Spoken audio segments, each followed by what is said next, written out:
This content is the property of Dark Romance Stories. Please do not copy or re-upload it in any form. Claire Bennett had learned over 26 years of careful living that the safest kind of life was a quiet one.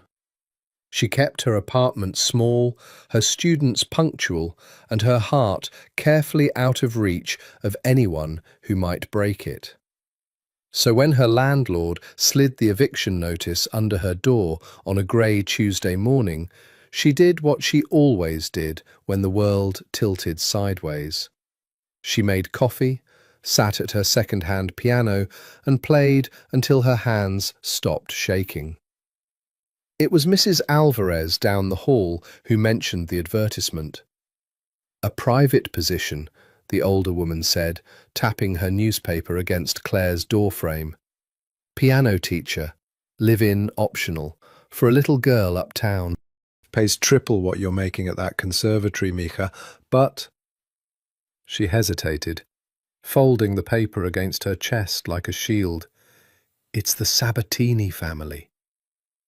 Claire had heard the name before, the way one hears a rumour of weather in another country, distant, unverifiable, easy to dismiss. Everyone in the city had heard the name Sabatini, whispered in the same breath as words like connected and careful and best not to ask. But Claire didn't read the crime section of the newspaper. She didn't watch the news at all, if she was honest. Her world was scales and sonatas, metronomes and middle C. She had built it that way on purpose, brick by careful brick, ever since the accident that had taken her parents when she was 19 and left her with a hole in her chest that music was the only thing that ever quite filled. "They're businessmen," Claire said, more to convince herself than Mrs. Alvarez. "Real estate, I think, import-export." Mrs. Alvarez's look told her exactly what she thought of that theory, but she said nothing more, and 3 days later, with rent due and pride swallowed, Claire dialed the number printed at the bottom of the ad. A man's voice answered, clipped, formal, faintly accented, the kind of voice that made you sit up straighter, even over the phone. "Sabatini residence?" "Hi, yes, I'm calling about the piano teacher position," Claire said, twisting the phone cord around her finger the way she used to as a teenager. "My name is Claire Bennett. I have a degree from the Boston Conservatory, and I've taught for 6 years, mostly children." "Mister Sabatini will want to meet you personally," the voice interrupted, not unkindly, simply efficient. "Thursday, 10 o'clock. I'll text you the address. Do not be late, Miss Bennett. Mr. Sabatini does not tolerate lateness." The line went dead before she could respond. Claire sat on the edge of her bed for a long moment, staring at her phone, feeling the peculiar vertigo of a decision already made for her. Mr. Sabatini does not tolerate lateness. She should have found the sentence intimidating. Instead, absurdly, she found herself smiling, already rehearsing what she'd wear, already imagining a stern man in an expensive suit glancing at his watch. She had no idea then how right and how wrong that imagining would turn out to be. Thursday came, wrapped in a light autumn rain, the kind that turned the city gold and grey at once. Claire took 3 buses to reach the address, a private drive gated behind 12-foot iron bars, flanked by hedges trimmed with surgical precision, at the end of which sat a mansion that looked less like a home and more like a fortress dressed up in ivy and limestone. A man in a dark suit met her at the gate. He didn't introduce himself. He simply looked at her, a long, assessing look, the kind a jeweller might give a stone he suspected was cut glass, and then gestured for her to follow. "Arms out, please," he said at the door. Claire blinked. I'm sorry? Just a formality, Miss Bennet. He patted her down with brisk, impersonal hands, checked her bag, and only then pushed open the heavy oak doors. Businessmen don't need bodyguards to pat down piano teachers, whispered a small voice in the back of her mind. She silenced it. She needed this job. The foyer alone could have swallowed her entire apartment twice over. Marble floors polished to a mirror shine, a chandelier that dripped crystal like frozen rain, a curved staircase disappearing into shadow above. Claire had grown up modestly. She'd been in beautiful homes before, the kind of old-money brownstones her conservatory friends had grown up in, but this was different. This wasn't inherited elegance. This was power, built and displayed like a trophy. She was led into a study lined with dark wood shelves and led to wait. She had exactly 90 seconds to catalogue the room. The leather chairs, the crystal decanter of something amber and expensive, the single photograph on the desk of a laughing, dark-haired woman holding a baby, before the door opened behind her and every thought in Claire's head simply stopped. Dominic Sabatini was not what she had pictured. She had imagined an older man, silver at the temples, soft in the middle from years of good food and easy money. Instead, the man who walked into that study moved like something coiled and controlled. Dark hair swept back, a black suit that fit him with the precision of a blade in its sheath. He was perhaps 35, with a jaw that looked carved rather than grown, and eyes the colour of a winter sky, pale grey and utterly, unnervingly still. "Miss Bennet," he said. His voice was the one from the phone, low and exact, and hearing it in person did something strange to the base of her spine. "Sit." It wasn't a request. Claire sat. He didn't sit across from her, not right away. He circled the desk once, slow, studying her the way she imagined he studied contracts, for weaknesses, for hidden clauses. "You've never taught a child who has lost a parent," he said finally. It wasn't a question either. "No," Claire admitted, "but I lost both of mine when I was young. I know what that silence feels like, if that's what you're asking." Something shifted behind those grey eyes, so brief she almost missed it, a flicker like a curtain moved by wind, and then still again. He sat, at last, folding his hands on the desk. "My daughter, Sophia, is 7, he said. Her mother died 8 months ago. She has not spoken more than a handful of words since the funeral. She used to love music. Her mother played." His jaw tightened almost imperceptibly on the word mother. "I want her to play again. I do not care how long it takes. I do not care what it costs. I care that you are patient, and that you are gentle with her, and that you do not push." "I would never push a grieving child," Claire said quietly. "Good." He studied her another moment. "Everyone who works in this house signs papers. Confidentiality. You will not discuss my daughter, my business, or anything you see or hear within these walls with anyone, ever. Do you understand?" "I teach piano, Mr. Sabatini. I'm not interested in your business." The corner of his mouth moved, not quite a smile.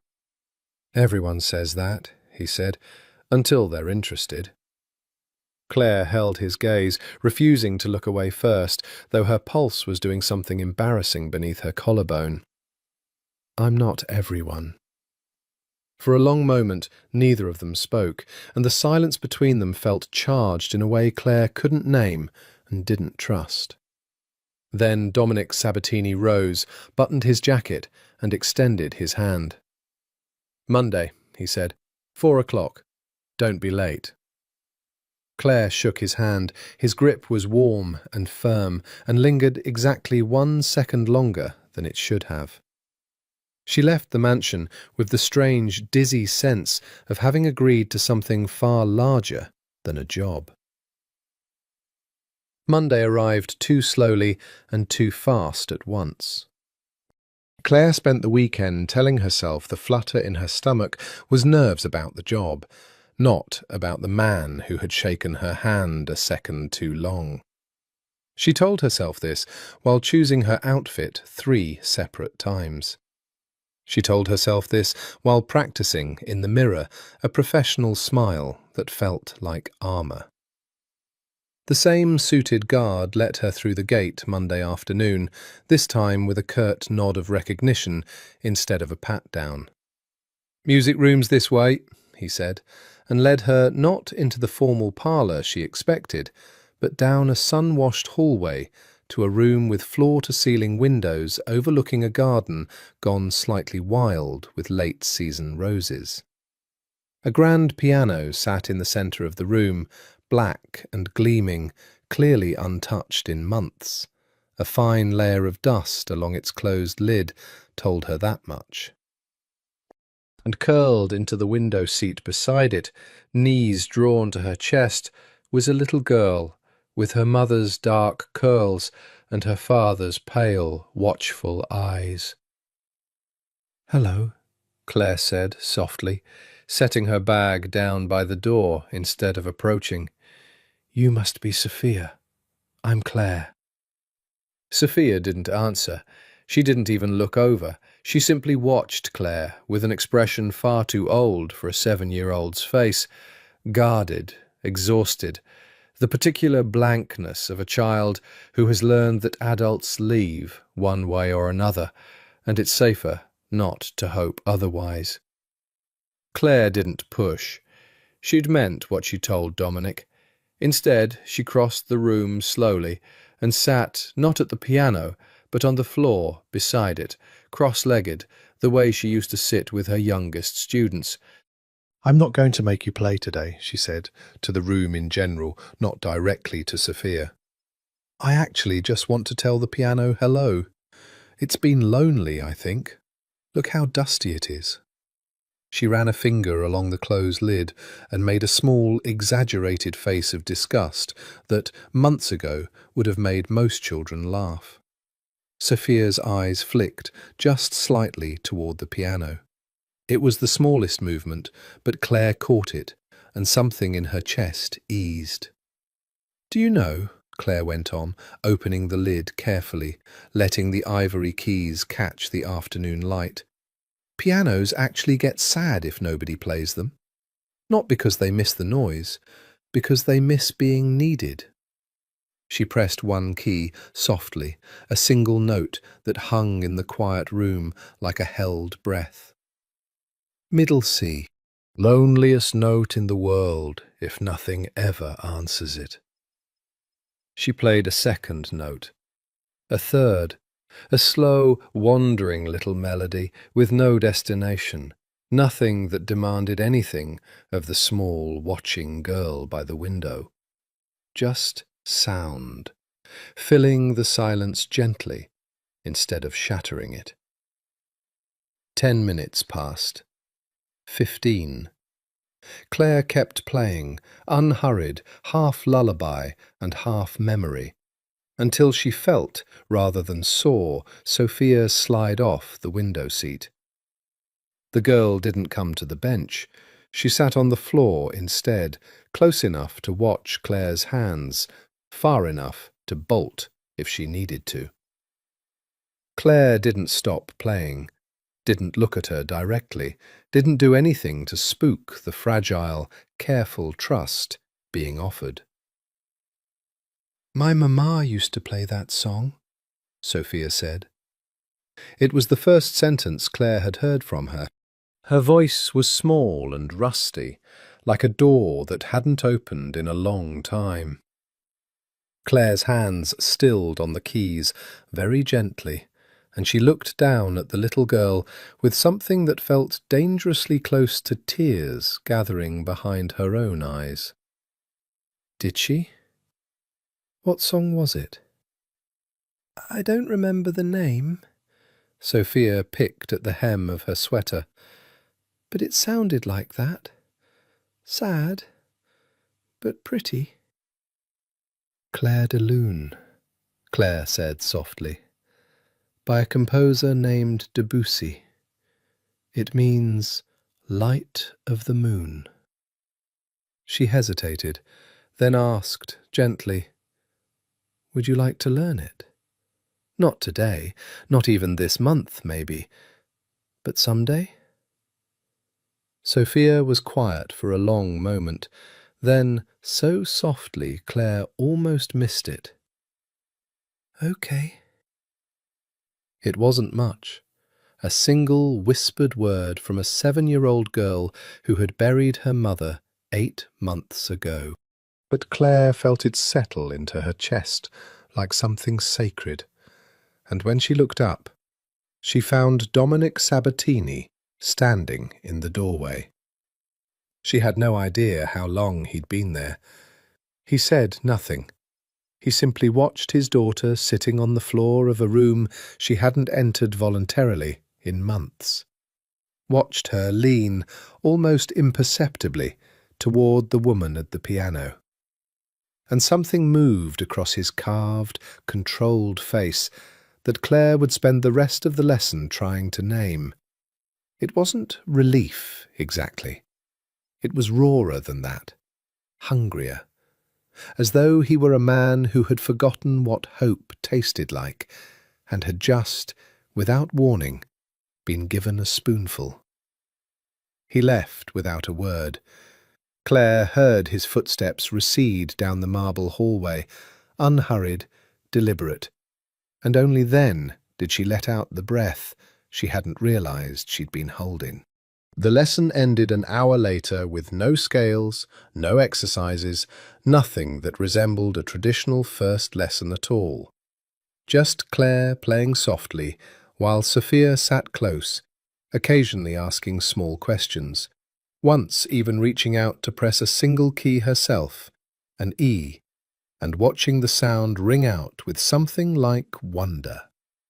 As Claire packed her bag, the same suited man, she'd learn later his name was Enzo, appeared to escort her out. But at the top of the staircase, Dominic himself was waiting, arms crossed, leaning against the banister like a man carved from the same marble as his floors. She spoke, he said. It wasn't quite a question. She did. Claire adjusted the strap of her bag, suddenly acutely aware of the distance between them, or rather, the lack of it. It's a good sign. Grief doesn't move in straight lines, Mr. Sabatini. Some days will be quiet again. But she wants to learn a song her mother used to play. That's not nothing. He studied her for a long moment, and Claire had the distinct, unsettling sensation of being read like a ledger. Assets and liabilities both tallied at once. Clair de Lune, he said finally, and something flickered behind his eyes. Isabella played it every night before Sophia went to sleep. I didn't know that, Claire said quietly. Sophia mentioned a song that sounded like it. I wasn't trying to... I know. His voice was low. That's precisely why it worked. He walked her to the door himself, which she suspected, from the surprised glance Enzo gave them both, was not standard practice. At the threshold, with the autumn evening bruising purple behind him, he paused. Same time Wednesday, he said. And Miss Bennet. He held the door, close enough now that Claire caught the low, clean scent of him, cedar and something darker underneath. Thank you. It was 2 words, ordinary, small words that 100 grateful employers might say to 100 competent employees, but the way Dominic Sabatini said them, like something dragged up from a place he didn't often visit, made Claire's heart do something complicated and dangerous all the way home. The lessons became a rhythm. Mondays and Wednesdays, 4 o'clock, the same sunlit music room, the same dusty roses beyond the glass, slowly giving way to the first frost of the season. Sophia's silence thawed by degrees. First single words, then short sentences, then, 3 weeks in, an entire uninterrupted story about a butterfly she'd seen in the garden that she'd decided to name Isabella, after her mother. Because Mama always said butterflies were just souls that hadn't finished saying goodbye yet. Claire had cried a little in her car after that lesson. She hadn't told anyone why. She learned the house's rhythms too, the way one learns the creaks of a new apartment. She learned that certain rooms were always closed to her, a heavy door at the end of the east wing that Enzo steered her away from without ever explaining why. She learned that men came and went at odd hours, black cars gliding up the gravel drive late at night when she occasionally stayed past her lesson time to help Sophia with a particularly stubborn passage. She learned that the household staff, the housekeeper Rosa, the cook, a gruff older man named Salvatore, spoke of Dominic with a mixture of reverence and caution that seemed excessive for a man who, as far as Claire understood, imported and exported goods for a living. She told herself, each time a small, strange detail surfaced, that every wealthy family had its idiosyncrasies. Security concerns. Privacy. She told herself this the way one tells oneself a comforting lie, just plausible enough to survive daylight. It was easier to believe, in truth, because of the way Dominic was with his daughter. Claire had expected, given the mansion's chill grandeur, a father who loved from a careful distance. The kind of wealthy parent who showed affection through tutors and trust funds rather than time. Instead, she found him, more often than not, standing in the music room doorway during the last 10 minutes of every lesson, arms crossed, watching Sophia's small hands find their way across the keys with an expression of such fierce, wordless tenderness that it made something in Claire's chest ache every single time. "You don't have to hide in the doorway, you know," she told him once, when Sophia had run off to fetch her a drawing she wanted to show. "You could come in." "I don't want to interrupt what you've built with her," Dominic said. He didn't move from the doorway, but his eyes, when they met Claire's, held something almost apologetic. "She's more herself with you than she's been in 8 months. I don't want to be the reason that stops." "You're her father. You could never be that." "You'd be surprised," he said, low, "what a father can ruin without meaning to." There was a weight behind the words that Claire didn't understand yet, a shadow she couldn't name, but she filed it away the way she filed away all the small, strange details of this strange, beautiful, unsettling house. It was on a rain-soaked Wednesday in November that Claire first saw past the careful mask. She'd arrived early, Enzo waving her through with the ease of familiarity now, and found the music room empty, Sophia not yet finished with her afternoon tutor. Claire wandered, as she sometimes did, toward the sitting room where a wall of family photographs lived, drawn each time by the same laughing, dark-haired woman who appeared in nearly every frame. Isabella Sabatini had been beautiful, in the effortless way some women simply were. Dark curls, a wide, easy smile, eyes that crinkled at the corners like she was perpetually on the verge of a joke only she knew the punchline to. In photograph after photograph, Dominic stood beside her, and Claire realized, studying them, that she had never once seen him smile the way he smiled in these frozen moments. Open, unguarded, a man entirely undone by love. "She was extraordinary," said a voice behind her, and Claire startled, turning to find Dominic in the doorway, tie loosened, looking somehow younger and more tired than she'd ever seen him. He must have come from wherever he spent his days, and something about his posture, the set of his shoulders, the shadow under his eyes, told Claire this had not been an ordinary day. "I'm sorry," Claire said quickly. "I shouldn't have been looking through." "It's fine." He crossed to stand beside her, close enough that she caught the whiskey on his breath, the exhaustion beneath his cologne. He studied the photograph she'd been holding, Isabella at the piano, Dominic behind her, both of them laughing at something outside the frame. She used to say I fell in love with her hands before I fell in love with her face. She had this way of playing like she was arguing with the music, fierce, alive. His voice roughened. "I haven't heard that piano played like it mattered in 8 months. Until you." "Mr. Sabatini," "Dominic," he said.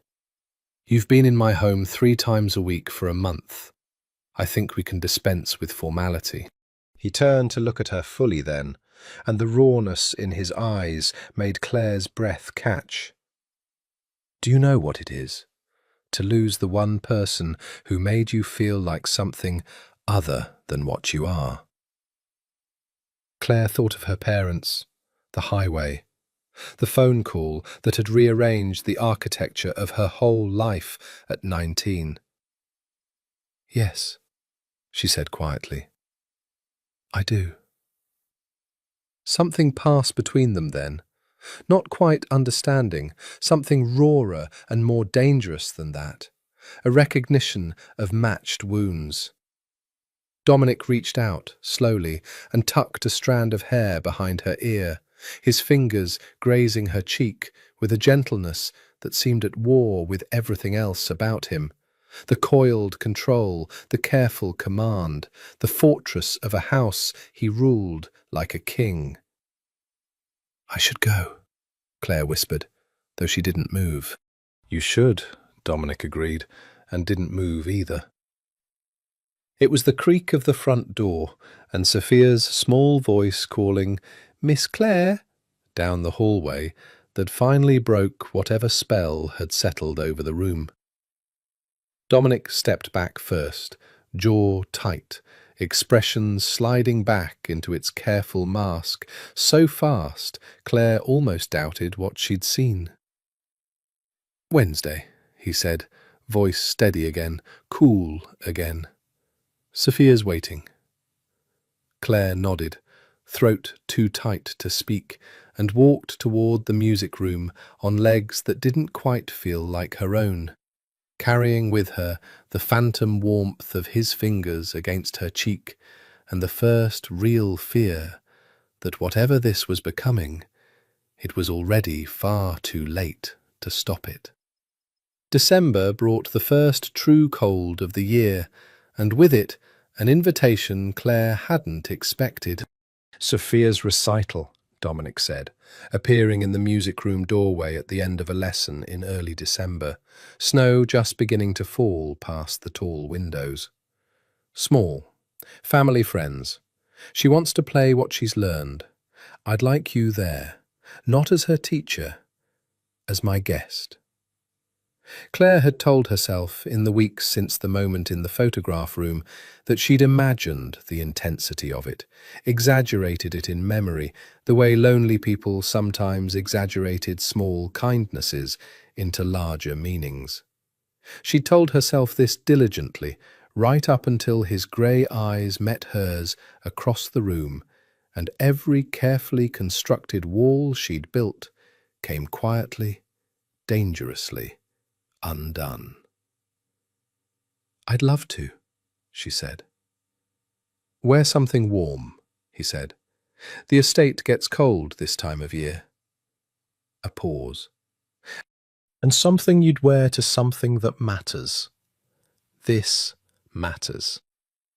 He left before she could ask what precisely that meant, whether he meant Sophia's recital or something else entirely.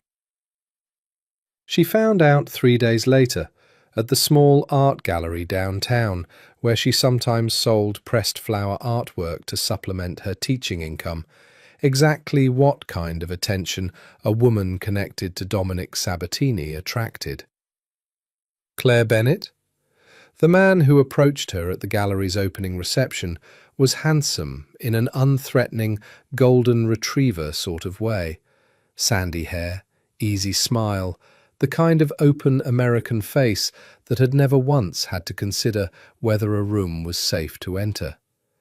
James Hale, I bought one of your pieces last month, the one with the violets. My sister's a piano teacher too, actually. She mentioned your name. Small world. Small world, Claire agreed, smiling, grateful for the easy, uncomplicated warmth of a conversation that asked nothing dangerous of her. James was charming in the way people were charming when they had nothing to prove. He asked about her music, laughed at her jokes, got her a glass of wine without being asked, and by the end of the hour had asked, with the casual confidence of a man used to yeses, if she'd like to get dinner sometime. Claire was midway through a polite, considering answer. She liked James, liked how uncomplicated he felt after weeks of Dominic's storm cloud intensity, when the temperature of the room seemed to drop several degrees. She didn't need to turn around to know why. She felt it, the way animals feel weather changing, before Dominic Sabatini's voice cut through the gallery's polite chatter like a blade through silk. Claire? Just her name, nothing else. But the way he said it, low and possessive, made James's easy smile falter. Dominic crossed the room in a charcoal overcoat that made him look, if possible, even more dangerous than usual, and stopped close beside her, closer than necessary, his hand settling at the small of her back, with a familiarity that startled her, even as her body leaned, traitorously, into the warmth of it. "Dominic," Claire said, cheeks warming, "this is James Hale. James, this is—" "I know who I am," Dominic said, and it wasn't rude, exactly, but there was steel beneath it, a warning wrapped in perfect manners. He extended a hand to James, who shook it with the wary politeness of a man who has just realized, without being told, that he's outmatched. "Enjoy the exhibit, Mr. Hale." It wasn't a suggestion. James, to his credit, was not a stupid man. He made a graceful, hasty exit, and Claire rounded on Dominic the moment he was out of earshot, cheeks hot with something that wasn't entirely anger. "That was incredibly rude," she said. "He was just being friendly. He wanted to take you to dinner." Dominic's eyes were fixed on her, cool and unreadable, but his jaw was tight, a muscle ticking there that betrayed exactly how untrue unreadable was. I could see it from across the room. "And if he did?" Claire lifted her chin. "I'm not yours to warn off, Dominic. Whatever this is," she gestured vaguely between them, frustrated by how badly she wanted to close the distance instead of widen it. "You haven't exactly claimed it." Something dark and hungry moved behind his eyes. He stepped closer, close enough that she had to tip her head back to hold his gaze, close enough that the entire gallery seemed to fall away into irrelevant background noise. "Do you want me to claim it?" His voice had dropped to something rough and low, meant only for her. "Because I will, Claire. I will claim it so thoroughly that every man in this city learns your name means hands off before he even finishes reading it off a coat check." His fingers found her wrist, not tight, not threatening, just certain, a brand of ownership that should have alarmed her, and instead sent heat pooling low in her stomach. "I don't share what's mine." "I'm not yours," Claire whispered, though her pulse betrayed her, hammering against his fingertips. "Not yet," Dominic agreed, and the smile that ghosted across his mouth was equal parts promise and warning. "But I'm a patient man, tesoro. And I've never wanted anything the way I've wanted you since the day you sat on my floor and made my daughter speak again." He released her wrist, straightened his cuffs, and in the space of a single breath transformed back into the composed, controlled man the rest of the gallery saw, as though the storm that had just passed between them had never happened at all. "Saturday," he said, "the recital. I'll send a car." He left without waiting for her answer, and Claire stood alone amid the pressed flower art and the murmur of strangers, heart pounding, painfully, dangerously aware that she had just watched a man mark his territory in the most civilized possible terms, and that some traitorous, long-buried part of her had wanted him to. The car Dominic sent Saturday evening was a black Mercedes with tinted windows and a driver who called her Miss Bennet with the same careful formality Enzo used, as though the entire household operated on a shared vocabulary of discretion. Claire wore the deep green dress she'd bought for her conservatory graduation and never had occasion to wear since, and spent the entire drive to the estate rehearsing, uselessly, all the ways this evening could go wrong. It went, instead, achingly right. The Sabatini mansion had been transformed for the occasion, not garish, not ostentatious, but warm in a way Claire hadn't seen it before. Candles in the windows, a fire crackling in the main hall, perhaps 30 guests murmuring in low, elegant conversation.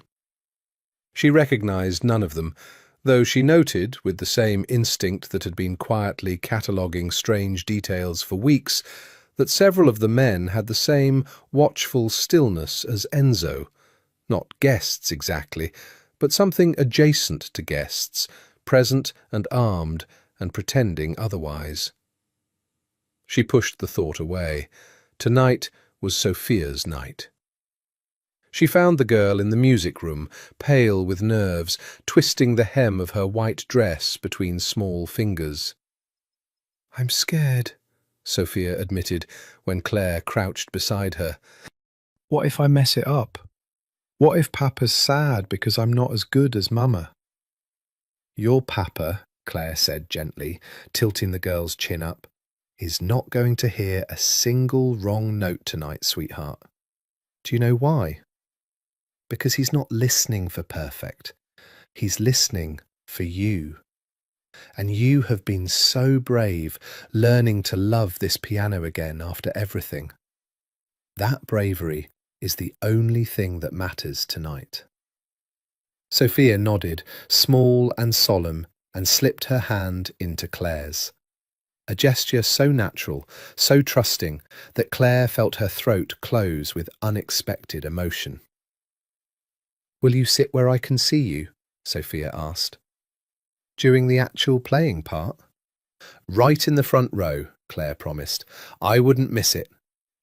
Sophia played Claire de Lune with the particular imperfect beauty of a child playing something that mattered, a hesitation in the second measure, a small stumble in the bridge that she recovered from with her tongue caught between her teeth in concentration, and a final passage played so softly, so tenderly, that the entire room seemed to hold its breath along with her.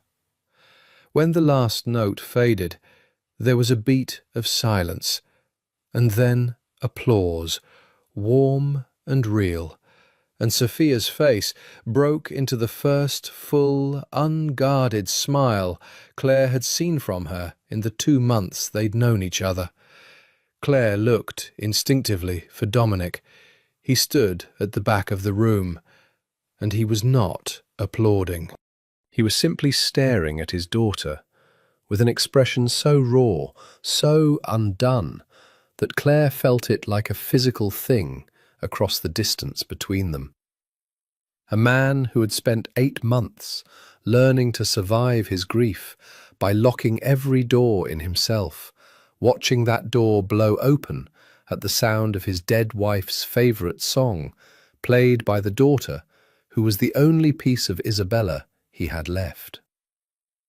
He crossed the room the moment Sophia climbed down from the bench and knelt and pulled his daughter into an embrace so fierce it lifted her small feet off the floor. "That was for Mama," Claire heard Sophia whisper into his shoulder. "I know, Farfalina," Dominic said, voice breaking on the endearment. "I know." Claire turned away to give them privacy, blinking hard, and found herself instead facing the wide sitting-room windows and the winter garden beyond, dark now, snow beginning to dust the dead roses. She stood there a long moment, letting the ache in her chest settle, until she felt him behind her. She always felt him now, some new and unwelcome sixth sense attuned entirely to Dominic Sabatini's presence. "Thank you," he said quietly, close behind her shoulder. "Isn't a big enough word for what you gave her tonight, what you've given both of us." "She did the work," Claire said. "I just showed up." "You did more than show up." His hand found the small of her back again, that same certain, claiming weight. "You brought her back to me, Claire. And somewhere in the middle of it—" He turned her gently to face him, and the candlelight caught the storm grey of his eyes, softer now than she'd ever seen them. "You brought something back to me, too. Something I thought died with Isabella." "Dominic, let me finish." His thumb traced the line of her jaw, achingly gentle for a man built entirely of hard edges. "I am not a good man, Claire. I want you to understand that, even as I say what I'm about to say. There are things about my life I haven't told you, things I'm not ready to tell you. But I know what I feel when you're in this house, and I have spent 2 months telling myself it was gratitude, or loneliness, or grief looking for somewhere safe to land. It's not any of those things." "What is it then?" Claire whispered, though some frightened, sensible part of her already knew the answer, already knew it was too late to want anything but this. "It's you," Dominic said simply. "It's been you since the first afternoon, since you sat on my floor and played middle C like it was the loneliest note in the world. I don't do this halfway, Claire. When I want something, I don't want it a little. I want it completely, or not at all." His hand cupped her face, tilting it up to his. "So tell me now, before I do something we can't take back, if you want me to stop." Claire looked up at this man, dangerous, controlled, undone in front of her in a way she suspected almost no one alive had ever witnessed, and found that she did not want him to stop, had not wanted that for weeks. "Don't stop," she whispered.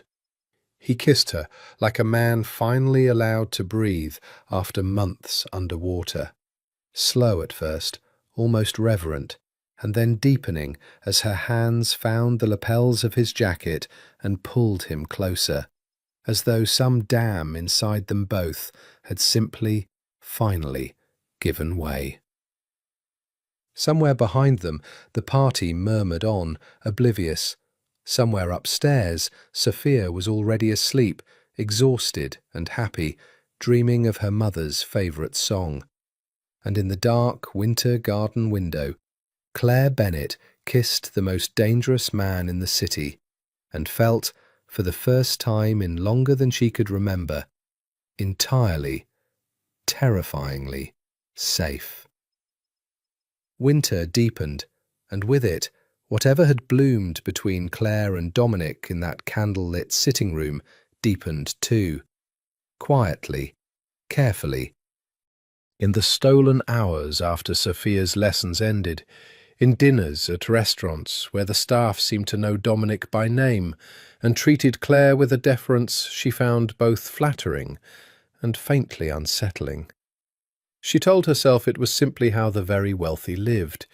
She told herself a great many things that winter that she would later recognize as the careful architecture of willful blindness. It was late January. On a Wednesday she would replay in her memory for years afterward, when the architecture finally cracked. She'd arrived for Sophia's lesson to find the house unusually tense.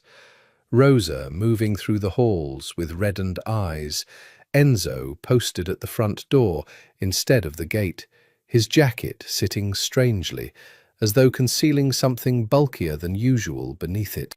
Sophia, when Claire found her, was curled in the window seat again, the posture Claire hadn't seen in weeks, the posture of retreat. "Sophia, sweetheart, what's wrong?" "Papa came home hurt last night," Sophia whispered. "I heard Rosa crying. She thought I was asleep." Claire's stomach dropped, cold and sudden. "Hurt how?" Sophia only shook her head, small and frightened, and Claire didn't push. She'd learned by now when pushing helped, and when it only drove the girl further into silence. She spent the lesson simply playing beside her, letting the familiar melodies do the work words couldn't, and it was as she was packing up to leave, an hour later, that she nearly collided with Dominic in the hallway. He was moving fast, jaw tight, phone pressed to his ear, speaking low and rapid in Italian she couldn't follow, and as he brushed past her, his sleeve rode up just enough that Claire saw it. A wide swathe of gauze bandaging beneath his cuff, dark at the edges, with something that had soaked through and dried. Dominic saw her seeing it. He stopped mid-sentence, ended the call abruptly, and for a long, terrible moment, neither of them spoke. "What happened to your arm?" Claire asked, voice quieter than she meant it to be. "A business accident." His face had gone carefully, deliberately blank, the mask she hadn't seen since their first meeting, cold and impenetrable. "It's nothing." "That's not nothing, Dominic. That's a lot of blood for nothing." "Claire." His voice carried a warning now, low and final, the tone she imagined he used on men who worked for him, not on her, never on her. And hearing it aimed at her for the first time made something in her chest go still and cold. "Leave it." "I'm not one of your employees," she said, anger rising now to cover the fear. "You don't get to leave it me. If you're hurt, if something is happening in this house that puts you or Sophia, I said, leave it." He crossed the distance between them in 2 strides, and for a heartbeat Claire thought he might actually be angry with her. But when he reached her, his hand came up not in warning, but in something closer to desperation, cupping her face, his thumb tracing the line of her cheekbone like he was memorizing it. "I need you to trust me," he said, low and rough. "I know I'm asking for something unfair. I know there are things about my life you deserve to know that I haven't told you. But not today. Not while it's still bleeding, figuratively and otherwise. Please, tesoro, not today." Claire searched his face. The exhaustion carved into it, the fear he was trying and failing to hide beneath the command, the way his hand trembled almost imperceptibly against her cheek, and felt her anger fracture into something softer and more frightened. "Okay," she whispered, though every rational instinct screamed that okay was the wrong answer. "Not today." He kissed her forehead, held her a moment longer than the gesture required, and then straightened, the mask sliding back into place with practiced ease. Enzo will drive you home. I have things I need to attend to. She watched him disappear down the hallway toward the closed door at the end of the east wing, the door she'd never been permitted through, and felt, for the first time since she'd met him, the cold finger of real fear trace down her spine. That night, alone in her small apartment, Claire did something she had never once done in 3 months of knowing Dominic Sabatini. She searched his name.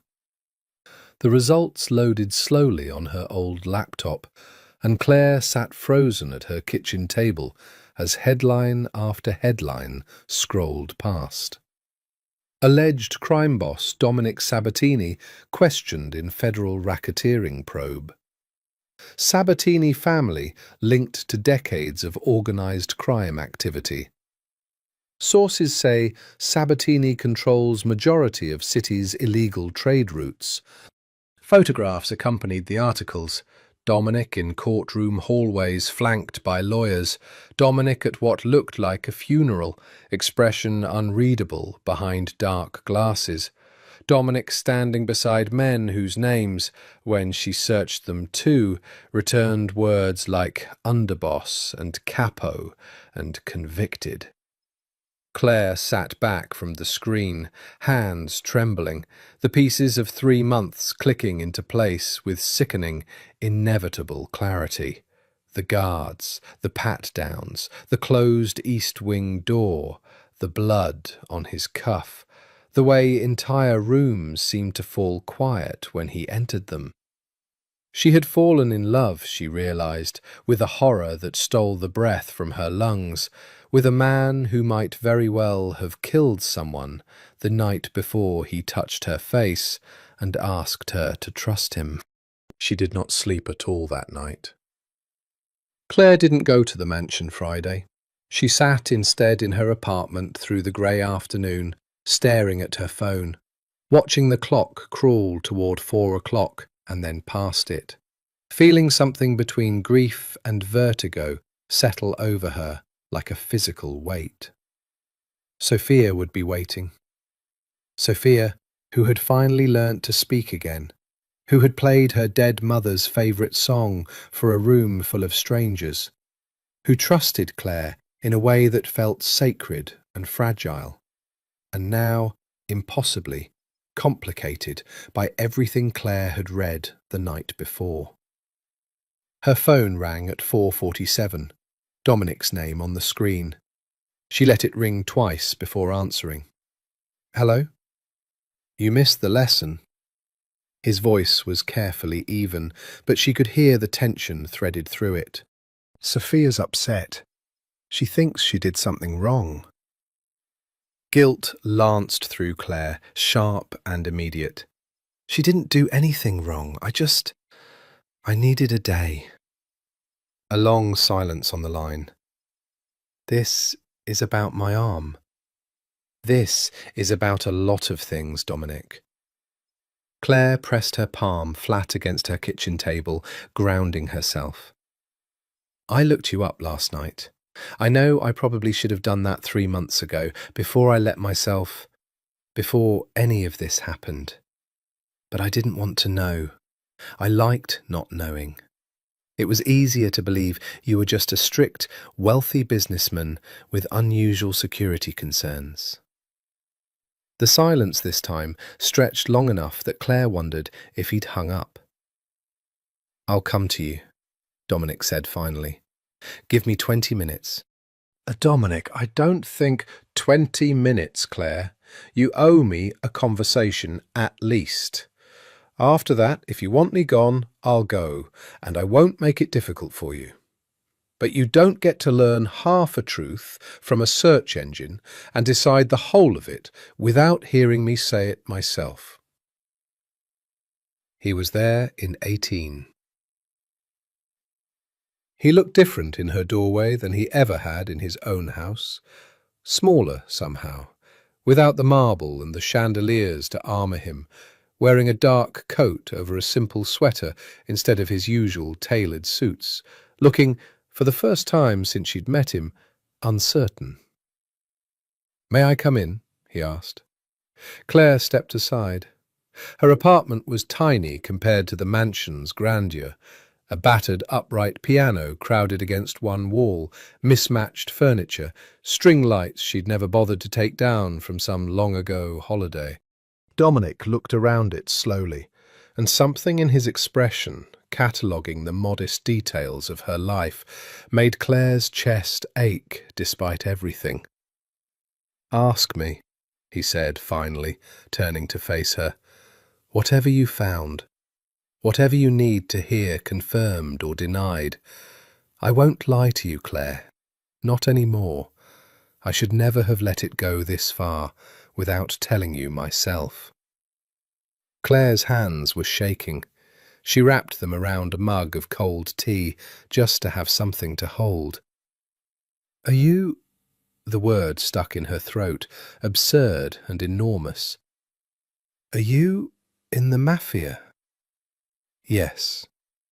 No hesitation, no softening. "My father before me, his father before him.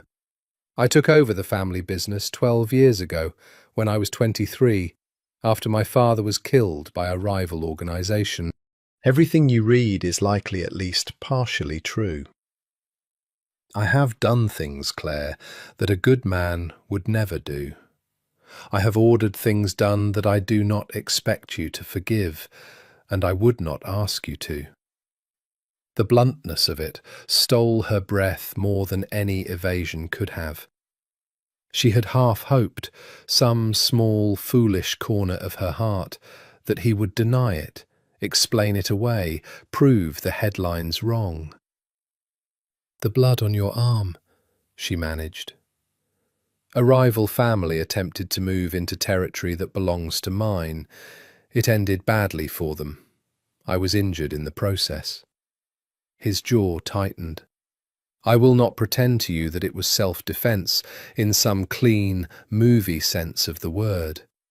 It was business, ugly business. It is the business I inherited, and the business I have never found a way out of, no matter how many nights I've lain awake wanting one." "And Sophia, does she know?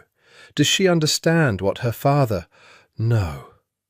The word came out sharp, almost desperate. "And she never will, if I have any say in it. Everything I do, Claire, every ugly thing, I do so that she never has to. She goes to a normal school. She will go to a normal university. I have structured her entire life to be as far from mine as I can build it.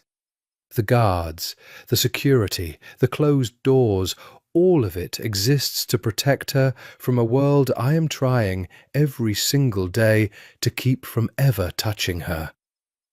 Claire set down her mug, hands still trembling. "And me? Where do I fit into that plan, Dominic? Did you hire me knowing I'd never find out, or did you simply not think about what happens when I did?" "I hired you because Sophia needed someone gentle, and I was drowning in my own grief and had no idea how to reach her." His voice roughened. "I did not plan to fall in love with you, Claire. I want you to understand that. I have spent 12 years building walls precisely so that no one could ever be used against me, ever be a weakness a rival could exploit.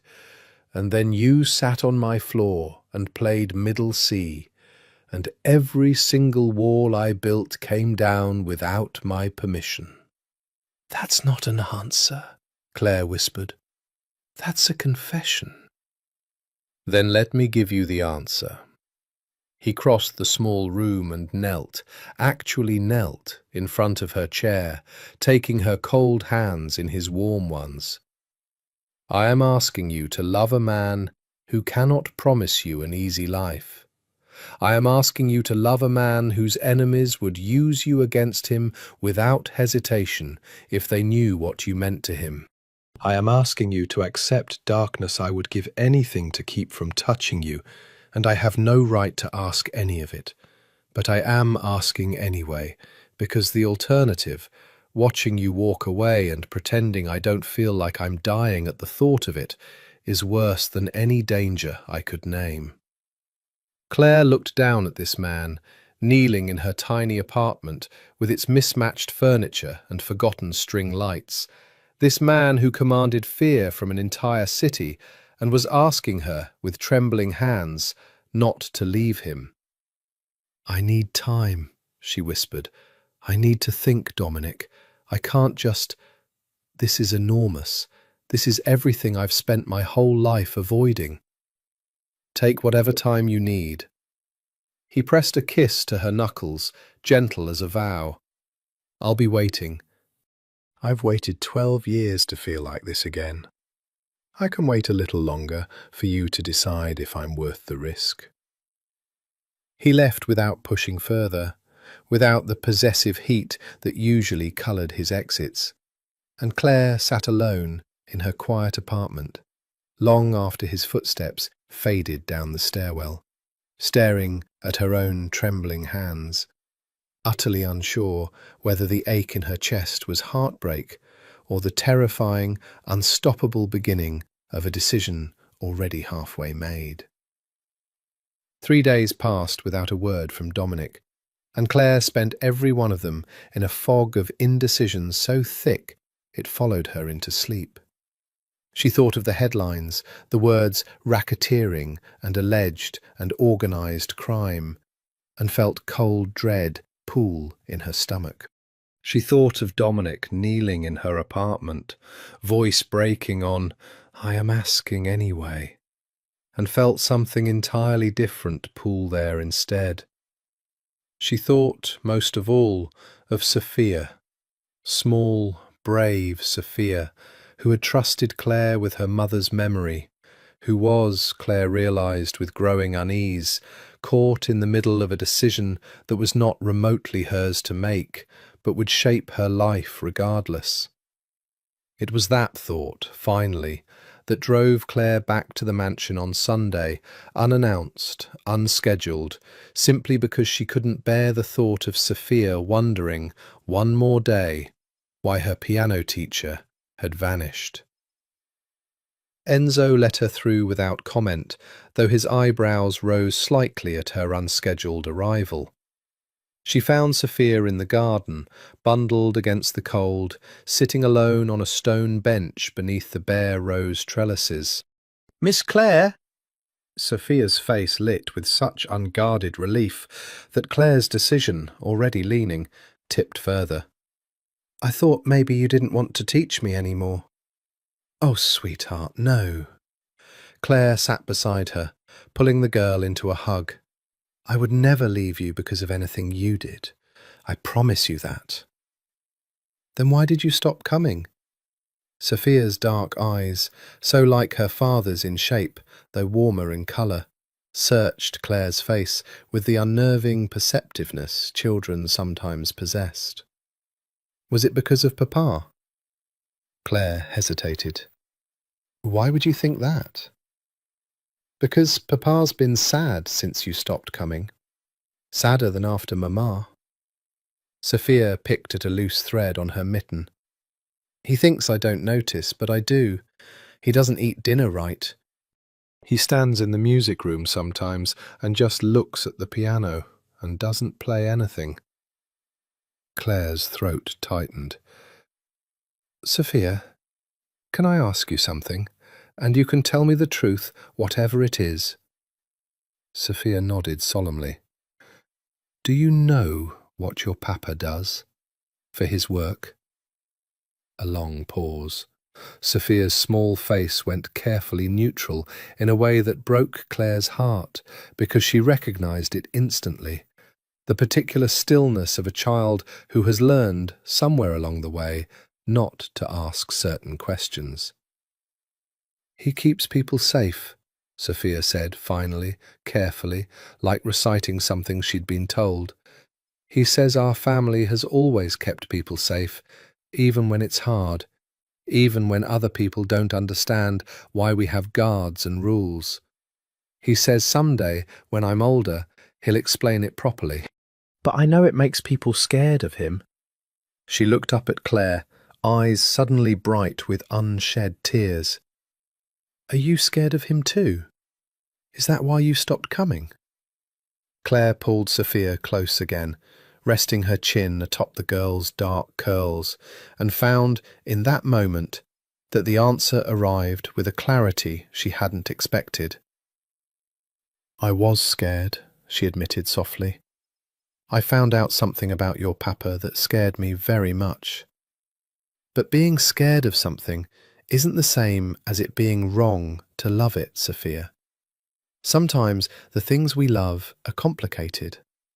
Sometimes people we love have done things or are part of things that frighten us. And we have to decide if the good we know, the real, true good, is worth holding on to anyway. Is Papa good? Sophia asked, small and earnest, and it was, Claire realised, the exact question she had spent 3 sleepless nights asking herself, distilled into the plainest possible words by a 7-year-old who simply wanted to know if her father deserved to be loved. I think, Claire said carefully, your papa loves you and loved your mama more than anything else in this world. I think he has spent your whole life trying to build walls around you so that whatever complicated, frightening things exist in his world never touch you. I think that kind of love is real, even when it comes wrapped in complicated things. She kissed the top of Sophia's head. I think your papa is trying very hard to be good in the ways that matter most. And I don't think that's a small thing at all. Sophia was quiet for a long moment, processing this with the particular gravity children bring to conversations adults underestimate. Will you keep teaching me? She asked finally. Even if you're scared? Claire thought of Dominic kneeling on her apartment floor, thought of him standing in doorways for months, watching his daughter heal, refusing to interrupt something he was terrified to lose. Thought of the man beneath the mask, grieving, tender, fiercely protective, undone by a woman who had simply refused to look away from his pain. Yes, Claire said, and found, saying it, that some enormous weight had finally settled into place inside her chest. I'll keep teaching you, Sophia, for as long as you want me here. She found Dominic in the music room an hour later, exactly where Sophia had said he'd be, standing before the closed piano, hands in his pockets, staring at the instrument like it held an answer he couldn't quite reach. Sophia said you don't play it anymore, Claire said from the doorway. When I'm not here. He turned, and the careful composure that usually armoured him cracked instantly at the sight of her, hope and fear warring so visibly across his face that Claire felt her heart clench. Claire. I read everything, she said, crossing the room slowly. I read every article I could find. I lay awake 3 nights running, imagining every terrible thing you might have done, every reason I should walk away and never look back. She stopped in front of him, close enough to see the exhaustion in his eyes, the toll 3 sleepless days had taken on him too. And then I sat with your daughter in the garden today, and she asked me if you were good. And do you know what I realised, Dominic? What? His voice was barely a whisper. I realised I already knew the answer. I've known it for months, every time you stood in that doorway, watching her heal instead of interrupting it. Every time you knelt on my apartment floor and told me the truth instead of the lie that would have been easier. I'm not naive enough to think loving you will be simple or safe or easy to explain to anyone who asks. but I'm not walking away from what I know is real just because I also learned something that frightens me." She reached up, cupping his jaw the way he so often cupped hers. "I love you. I love the man I've watched with his daughter for 4 months. Whatever else you are, I choose to love that man too, darkness and all." Dominic made a sound that was almost a sob, and pulled her against him so fast and so hard that Claire's breath left her in a rush.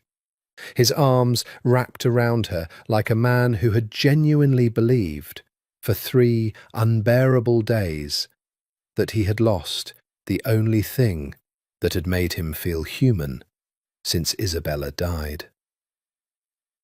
"I will spend the rest of my life," he said into her hair, voice cracking, "making sure you never regret that." Outside the tall windows, the first real snow of winter began to fall, soft and silent over the dead roses. And in the music room, for the first time in months, Dominic Sabatini sat down at his late wife's piano, and with Claire's hand resting on his shoulder, began, haltingly, to play. Loving Dominic Sabatini, Claire discovered over the following weeks, meant learning an entirely new language of living. It meant a black car that appeared outside her building whenever she left after dark. A driver who never introduced himself, but who Claire came to recognize by the particular way he adjusted his mirrors. It meant Enzo, no longer merely Dominic's man, but increasingly her own quiet shadow, materializing at her elbow in grocery stores and coffee shops with an ease that unsettled her before it became, slowly, strangely comforting.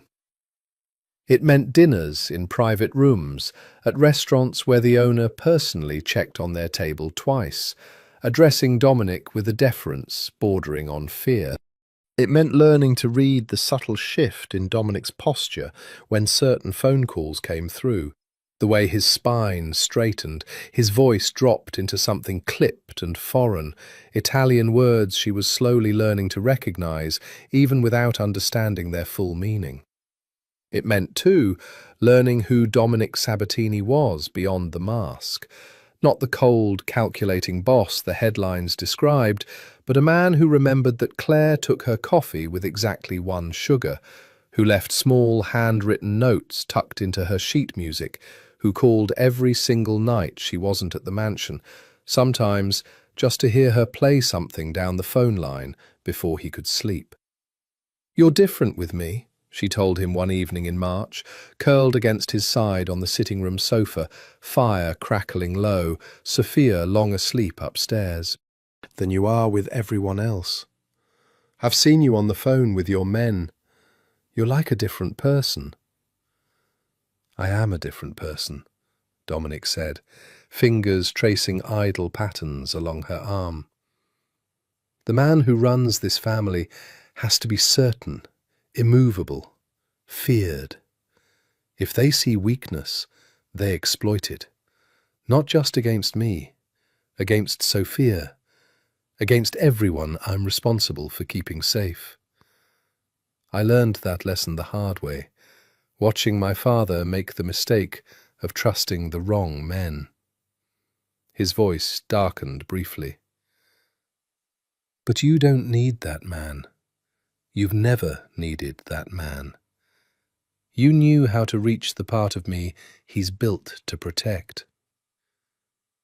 "Tell me about your father," Claire said softly. It was a subject he rarely broached, and she'd learned by now the particular quiet that preceded him deciding to open a locked door. Dominic was silent a long moment, staring into the fire. "My father built this family from nothing, came over from Sicily with his brother and $11, and built an empire through sheer will and, I won't lie to you, considerable violence. He taught me everything, how to negotiate, how to read a room, how to know when mercy was strength and when it was fatal weakness. His jaw tightened.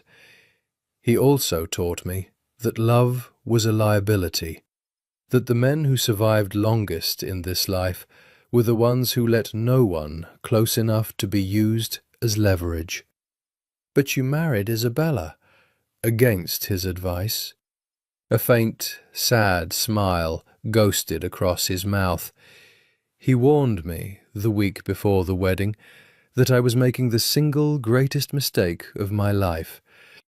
That loving someone in this world was handing your enemies a knife and showing them exactly where your throat was. His hand stilled on her arm. He was right, in the end. Isabella didn't die of natural causes, Claire. I've let you believe that, and I shouldn't have. Claire's breath caught. What happened to her? A rival family, the Russos, have wanted my territory for 15 years.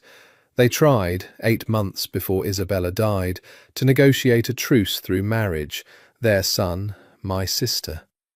I refused. I told them my family does not trade its daughters for peace. His voice had gone flat, controlled in the particular way Claire now recognized as him holding something enormous at bay. 3 months later, Isabella's car was run off the overpass on the interstate. The official report called it an accident. Wet roads, poor visibility. He looked at Claire, and the grief in his eyes was ancient and raw all at once. I have never once believed that. I have never been able to prove it either, which is a special kind of hell, Claire. Knowing in your bones exactly who murdered the woman you loved and being unable to make them pay for it because they were careful enough to leave no thread to pull. Claire sat frozen, horror and grief tangling together in her chest. And they're still out there, the Russos. They are. Dominic's hand found hers, gripping tight, and when he spoke again, his voice had dropped into something low and lethal that made the hair on Claire's arms rise. Which is why I need you to understand something, Claire, and I need you to understand it completely.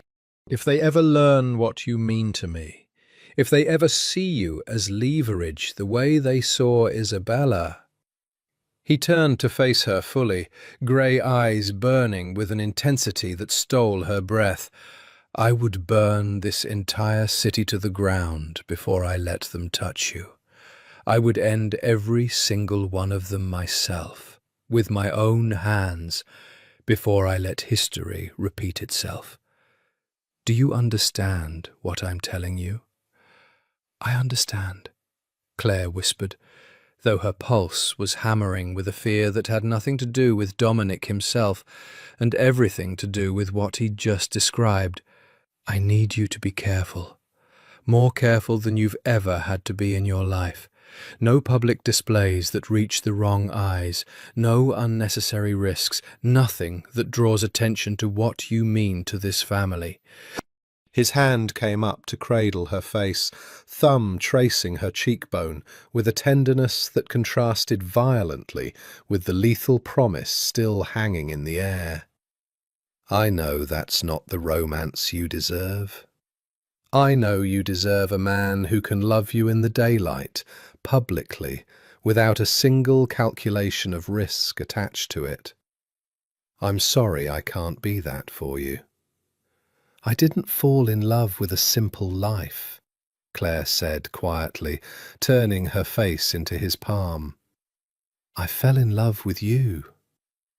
Complicated, dangerous, terrified of losing me, you.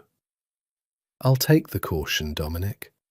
I'll take all of it, if it means keeping this, keeping us."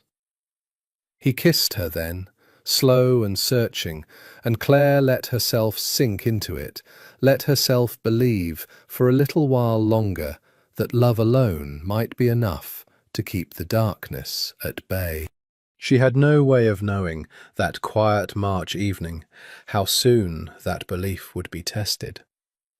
The first sign, so small Claire almost dismissed it, came on an ordinary Tuesday in April. She was walking home from the market, arms full of grocery bags, when she noticed a black sedan idling across the street from her building. Not Dominic's driver, not a car she recognized, parked in a spot with no obvious reason to linger. She thought little of it until she noticed it again the following day, in a different spot, but unmistakably the same car. And again on Thursday, this time close enough that she could make out two men inside, watching her building with the patient, unhurried attention of professionals. She told Dominic that evening, expecting reassurance. Instead, his face went to stone. "Describe the car," he said, already reaching for his phone. "Black, older model, tinted windows, two men, I couldn't see their faces clearly." Claire's stomach twisted at his expression. "Dominic, what is it?" It could be nothing. His voice was carefully controlled, but his hands, dialing, were not quite steady. "It could be someone I've made enemies of, watching to see if I have vulnerabilities. It could be federal surveillance, which would honestly be the better outcome."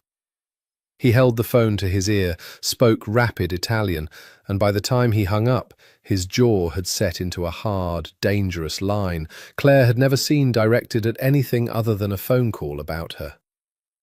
"I'm moving you," he said. "Tonight. Not permanently, not if it turns out to be nothing, but I am not taking chances with your safety, Claire. Not after what happened to Isabella." "Moving me where?" "The estate. There's a guest wing, secure, staffed round the clock. You'll be safe there, and close to Sophia, and close to me." He crossed the room and gripped her shoulders, grey eyes intent. "I need you to trust me on this. Please." Claire thought of the black sedan, the patient, watching men, and felt real fear settle into her bones for the first time since she'd learnt the truth about Dominic's world. "Okay," she whispered. "Okay, I trust you." The move happened within hours. Enzo and two other men Claire didn't recognise, packing her essential belongings with brisk, silent efficiency, while Dominic made call after call, his voice growing colder and more clipped with each one. By midnight, Claire found herself installed in a guest suite at the Sabatini mansion, larger than her entire apartment, with a view of the same rose garden where she'd first watched Sophia find her voice. She couldn't sleep. She lay awake, listening to the unfamiliar creaks of the enormous house, the distant murmur of men's voices somewhere below, Dominic's low and lethal, and others, responding in the deferential tones she'd come to associate with his inner circle. Near 2 a.m, unable to bear the silence any longer, she pulled on a robe and padded downstairs, following the murmur of voices to the study where she'd first met Dominic 5 months earlier. The door was ajar. She stopped just outside it, some instinct keeping her from announcing herself, and through the gap she saw Dominic seated behind his desk, a man she recognised as his consigliere, Tony Moretti, a broad, silver-templed man who'd always treated Claire with cautious courtesy, standing before him with a folder in hand. "The car's been confirmed," Tony was saying. "Russo men, same crew that did surveillance on Isabella before—" He stopped himself, glancing toward the door, as though sensing Claire's presence, but continued at Dominic's sharp gesture. "They know about the piano teacher, Dominic. They've known for weeks, probably. The question is what they intend to do with the information." "They intend exactly what they intend when they see any weakness," Dominic said, voice flat and cold, in a way that made Claire's blood run cold too. "They intend to use her to hurt me, the way they used Isabella. I will not let that happen again, Tony, whatever it costs. Then we move first, Tony said, before they can plan anything. We know where Vittorio Russo conducts business on Thursdays. We could send a message he won't misunderstand. No, Dominic's voice was sharp. Not yet. A message like that starts a war, and a war puts every single person in this house, Sophia, Claire, all of it, directly in the crossfire. I want surveillance on their surveillance. I want to know exactly what they know, exactly what they're planning, before I make a single move that can't be undone. Claire stepped back from the door, heart hammering, and made her way back upstairs on unsteady legs, the reality of what she'd overheard settling over her like ice water. This wasn't an abstraction anymore, not a headline, not a folder of old newspaper articles. This was real, immediate danger, aimed directly at her because of who she loved. She didn't sleep at all that night, and in the morning, when Dominic found her sitting silent and pale in the guest suite's window seat, he didn't need to ask what she'd heard. He simply crossed the room, knelt before her the way he had in her apartment months before, and took her cold hands in his. I heard everything I was hoping you never would, he said quietly. I'm sorry, tesoro. I'm so sorry you're caught in the middle of a war that has nothing to do with you and everything to do with the family I was born into. Are they going to hurt me? Claire whispered. Like they hurt Isabella. Not while I'm breathing, Dominic said, and the certainty in his voice, terrible and absolute, was the only comfort Claire had to hold on to as the full weight of the danger she'd chosen finally, completely settled around her. Vittorio Russo, Claire learned over the following days from careful, reluctant conversations with Dominic and Tony, was not a man given to patience.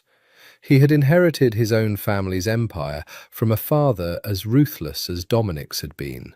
But where Dominic had spent 12 years trying, in whatever ways his world allowed, to build something resembling honour into his rule, Vittorio Russo had built his reputation on precisely the opposite: cruelty as strategy, fear as currency. No line he wasn't willing to cross if it served his ambitions. He's wanted my territory since before I took over the family, Dominic told her one evening, the two of them alone in his study, a fire burning low against the cool spring rain outside. The docks, primarily, the shipping routes that move through the port. Whoever controls those routes controls half the illegal trade moving through this coast. My father held that territory through decades of careful alliances. Vittorio has spent his entire tenure trying to take it by force. And Isabella? Claire's voice caught on the name, still tender territory even months into loving him. You think he killed her to weaken you? I know he did. Dominic's hands curled into fists on the desk. Isabella was more than my wife, Claire. She came from an old, respected family herself, the Contis, allies of ours for generations. Her death didn't just break my heart. It fractured an alliance that had kept us strong for 30 years. Vittorio understood that. He understood exactly what her death would cost me, strategically and personally. And he took the shot anyway. Careful enough that I've never found the proof to move against him. And now he knows about me. Now he knows about you. Dominic's jaw tightened. Which means he'll be calculating the same equation. What does it cost Dominic Sabatini if this woman disappears? What does it weaken? What does it break? Claire wrapped her arms around herself, cold despite the fire. What are we going to do? We are going to do nothing, Dominic said firmly. I am going to handle this the way I've handled every threat to this family for 12 years. Carefully, patiently, and completely, when the moment is right. You are going to stay here, where Enzo and every man in this house can protect you, and you are going to trust me to keep you safe. It should have felt suffocating, Claire thought later, lying awake in the guest suite. The restriction, the guards, the sense of her entire world narrowing down to the walls of one heavily fortified mansion. Instead, she found something unexpected settling over her in those tense April days, a strange, fierce sense of belonging. She spent her mornings with Sophia, whose piano skills had blossomed under months of patient teaching into something genuinely lovely. The girl could now play 3 full pieces from memory, and had recently begun, tentatively, composing small melodies of her own, simple and sweet, that she played for Claire with shy, proud smiles. She spent her afternoons in quiet corners of the mansion, sometimes with Rosa in the kitchen, learning the older woman's stories about the family she'd served for 20 years. Sometimes simply reading in the sunlit music room, feeling, despite everything, oddly at peace within the compound's careful walls. And she spent her evenings with Dominic, watching him shed, piece by piece, the armour of the day, watching the boss dissolve back into the man who traced idle patterns on her skin and asked every single night about the small, unremarkable details of her day, as though they were the most important information in the world. "I keep waiting to regret this," she admitted to him one night in late April, tangled together in the enormous bed in his suite, moonlight silvering the room. "Loving you. Being here. All of it. I keep waiting for the fear to outweigh everything else." "Has it?" Dominic asked quietly, and she could hear, beneath the question, real vulnerability. The fear of a man who had already lost one woman he loved and was terrified of losing another. "No," Claire said, and found, saying it, that it was entirely true. "It hasn't. I'm scared, Dominic. I'd be lying if I said I wasn't. But I look at you with Sophia. I look at the way you fight for the people you love, even when it costs you everything. And I can't make myself regret choosing this. Choosing you." He kissed her then, slow and grateful. And Claire let herself believe, one more night, that whatever war was coming, they might find a way through it, together. She didn't yet know how soon it would arrive, or how close it would come to destroying everything they'd built. The warning, when it came, arrived with theatrical cruelty, precisely the kind of message Vittorio Russo was known for. It was early May, and Claire had insisted, over Dominic's objections, on returning to her own apartment for a single afternoon to collect the last of her belongings and formally end her lease. A practical errand that had, in the tense weeks of the mansion's lockdown, taken on outsized significance as one of Claire's last threads to the ordinary life she'd led before Dominic Sabatini walked into it. "Enzo goes with you," Dominic had said, in the tone that brooked no argument, and Claire, wiser now than she'd been in February, hadn't fought him on it. The apartment, when they arrived, looked exactly as she'd left it. Small, familiar, achingly ordinary compared to the marble grandeur she'd grown accustomed to. Claire moved through it with a strange nostalgia, packing the last of her books, her sheet music, the framed photograph of her parents she'd never once shown Dominic. It was Enzo who found it, a single white rose left on her piano bench, its stem wrapped in a thin strip of black ribbon, and tucked beneath it a small card with no signature, just 3 words in elegant, deliberate handwriting. Isabella sent her love. Claire's blood turned to ice. Enzo's reaction was instant and professional, phone to his ear before Claire had even fully processed what she was looking at, sweeping her toward the door with the flat, urgent command of a man executing a well-drilled protocol. "We need to move. Now, Miss Bennet." The drive back to the estate happened in a blur Claire could barely remember afterward. Enzo's voice tight and clipped on the phone, the city blurring past the tinted windows, her own hands trembling in her lap around the small white rose she'd instinctively, foolishly brought with her, as though letting it go might make the threat it represented more real. Dominic was waiting at the gate when they arrived, and the expression on his face when he saw her, pale, shaking, silent, was one Claire would never forget. It wasn't fear, exactly. It was something past fear, something ancient and terrible. A man watching history repeat itself in real time. He pulled her into the house without a word, into the study, and it was only once the heavy door had closed behind them that his composure finally, completely broke. "They were in your apartment," he said, voice raw. "They were in the same room where you sleep, Claire, and I wasn't there to stop it." "I'm okay," Claire said, though her voice shook, undermining the reassurance even as she offered it.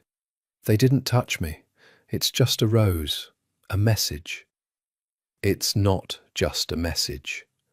Dominic's hands gripped her shoulders, and she saw beneath the fear something dangerous and absolute settling into his eyes. "That is the exact language Vittorio Russo used before Isabella died. A gift, a small token, always something innocuous, always something that could never be traced to him, weeks before the thing he actually intended. He is telling me he can reach you whenever he chooses. He is telling me your safety is an illusion I've been foolish enough to believe in." "Then what do we do?" Claire whispered. Dominic was quiet a long moment, jaw working, and when he finally spoke, his voice had dropped into something Claire had never heard from him before. Cold, absolute, terrifying in its calm. "We stop waiting for him to make the next move," he said.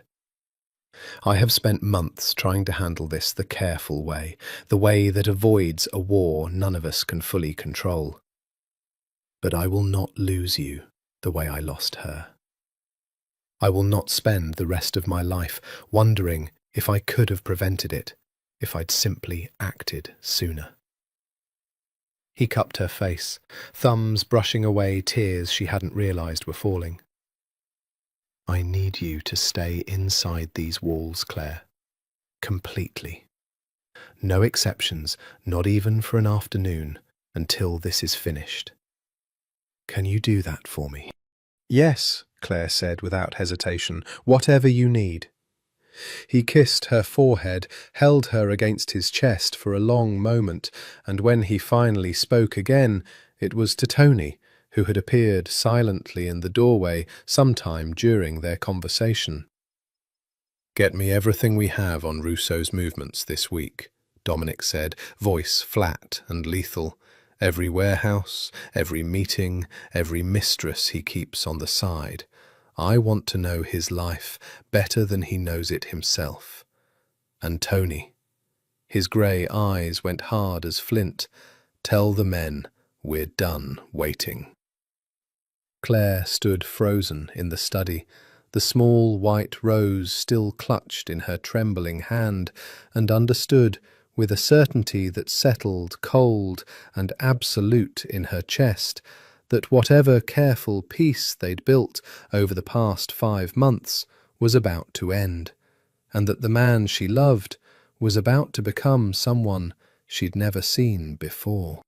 The mansion transformed overnight into something closer to a bunker.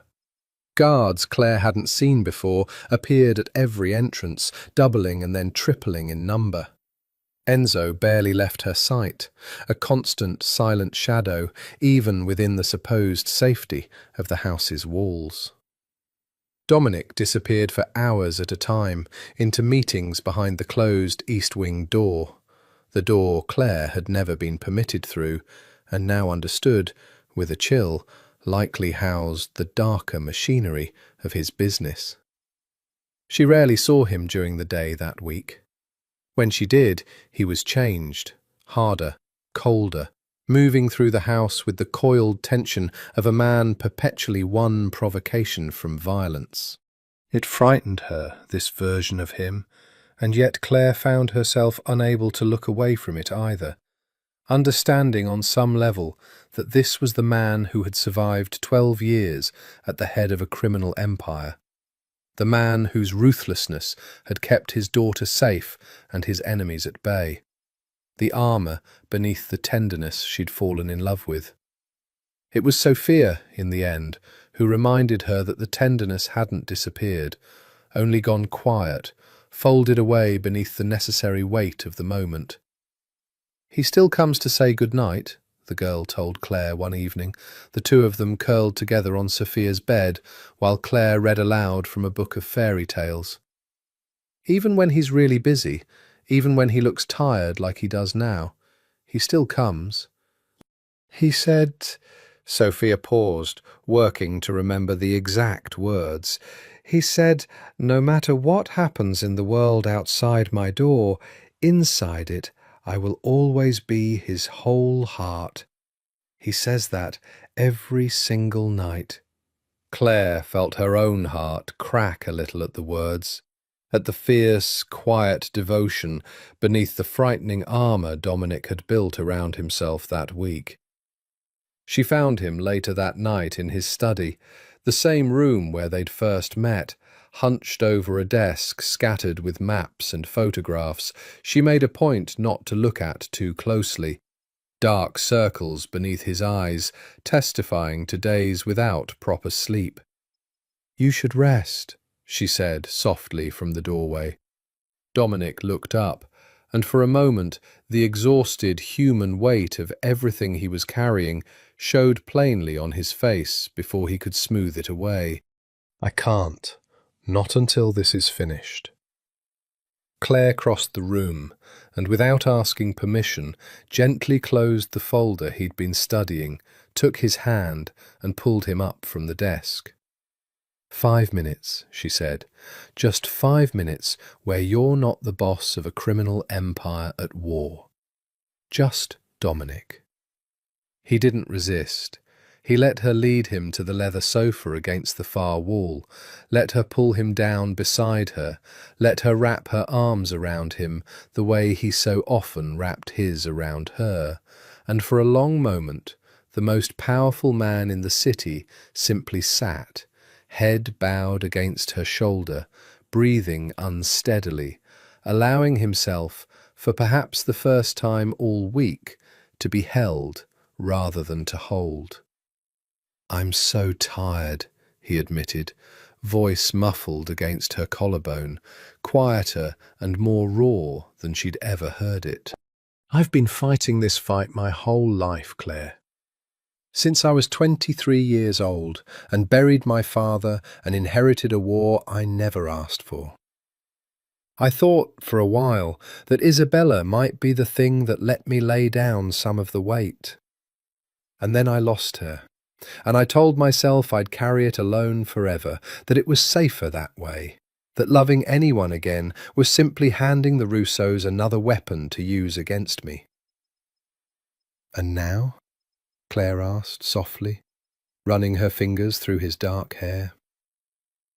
"And now I love you so completely that I can't remember how to be the man I was before you. And I am more terrified than I have ever been in my life, because I don't know if I can protect you the way I failed to protect her." His voice cracked on the last words, and Claire felt something in her own chest crack in answer. "You're not going to fail," she said fiercely, pulling back to look him in the eyes. I don't say that because I have some certainty about how this ends, Dominic. I say it because I've watched you fight for this family every single day since I've known you. Sophia's healing, Rosa's loyalty, Enzo's devotion, all of it, built by a man who refuses to let the darkness he inherited be the only thing that defines him. You are not your father. You are not Vittorio Russo. Whatever happens, I choose to believe in the man who knelt on my apartment floor and told me the truth, even when a lie would have been easier. Dominic looked at her for a long moment, something raw and overwhelmed moving behind his eyes. And then he kissed her, not with the possessive heat of their earlier encounters, but with something achingly tender, something closer to worship. A man pouring every ounce of exhausted, terrified love he carried into a single, unhurried kiss. "Marry me," he said against her lips when they finally broke apart, and Claire pulled back, startled, searching his face for any sign this was born of the week's desperate exhaustion rather than genuine intention. "Dominic, I know the timing is insane," he said, cupping her face with both hands, grey eyes burning with an intensity that stole her breath. "I know I should wait until this war is resolved, until it's safe, until I can give you a proposal that doesn't come wrapped in guards and threats and a dead white rose on your piano bench. But I've learned this year that safe is an illusion, Claire. I could have waited for a perfect moment with Isabella too, and instead I lost her without ever telling her, one final time, exactly how much she meant to me. I don't want to make that mistake again. I want you to know, whatever happens in the coming days, that you are the woman I want beside me for the rest of my life.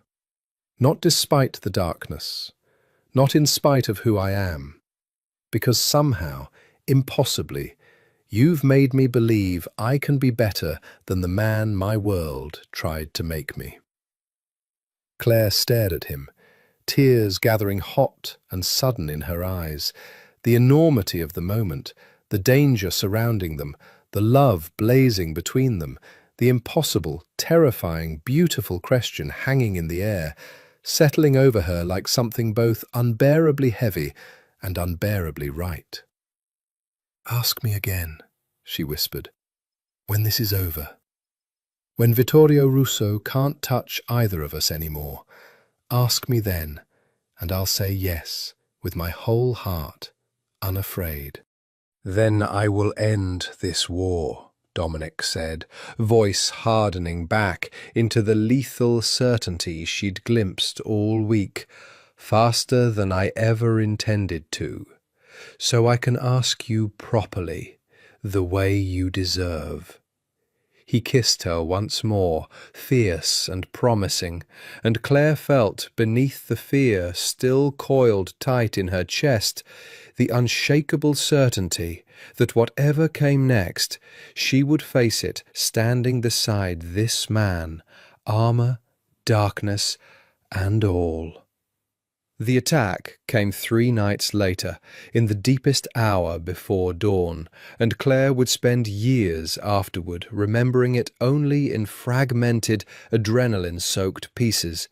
She woke to the sound of glass breaking somewhere below, followed almost instantly by shouting, and then, unmistakably, gunfire, sharp and close, closer than anything she'd ever heard outside of movies, close enough that her body understood the danger before her sleep-fogged mind fully processed it. Enzo burst through her door seconds later, gun already drawn, face grim. "We need to move, Miss Bennett, now. Stay behind me, stay low, do not stop for anything." "Sophia!"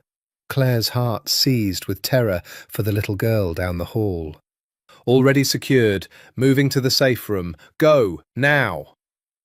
Claire moved on legs that didn't feel entirely her own, following Enzo through corridors suddenly transformed into something out of a nightmare. Shouting men, the acrid smell of gunpowder, a chandelier swinging violently from some unseen impact. Shadows moving fast and violent in the dark. She caught one horrifying glimpse of two men grappling in a doorway, the flash of a blade, and forced herself to look away, to keep moving, to trust Enzo's steady, urgent hand guiding her forward.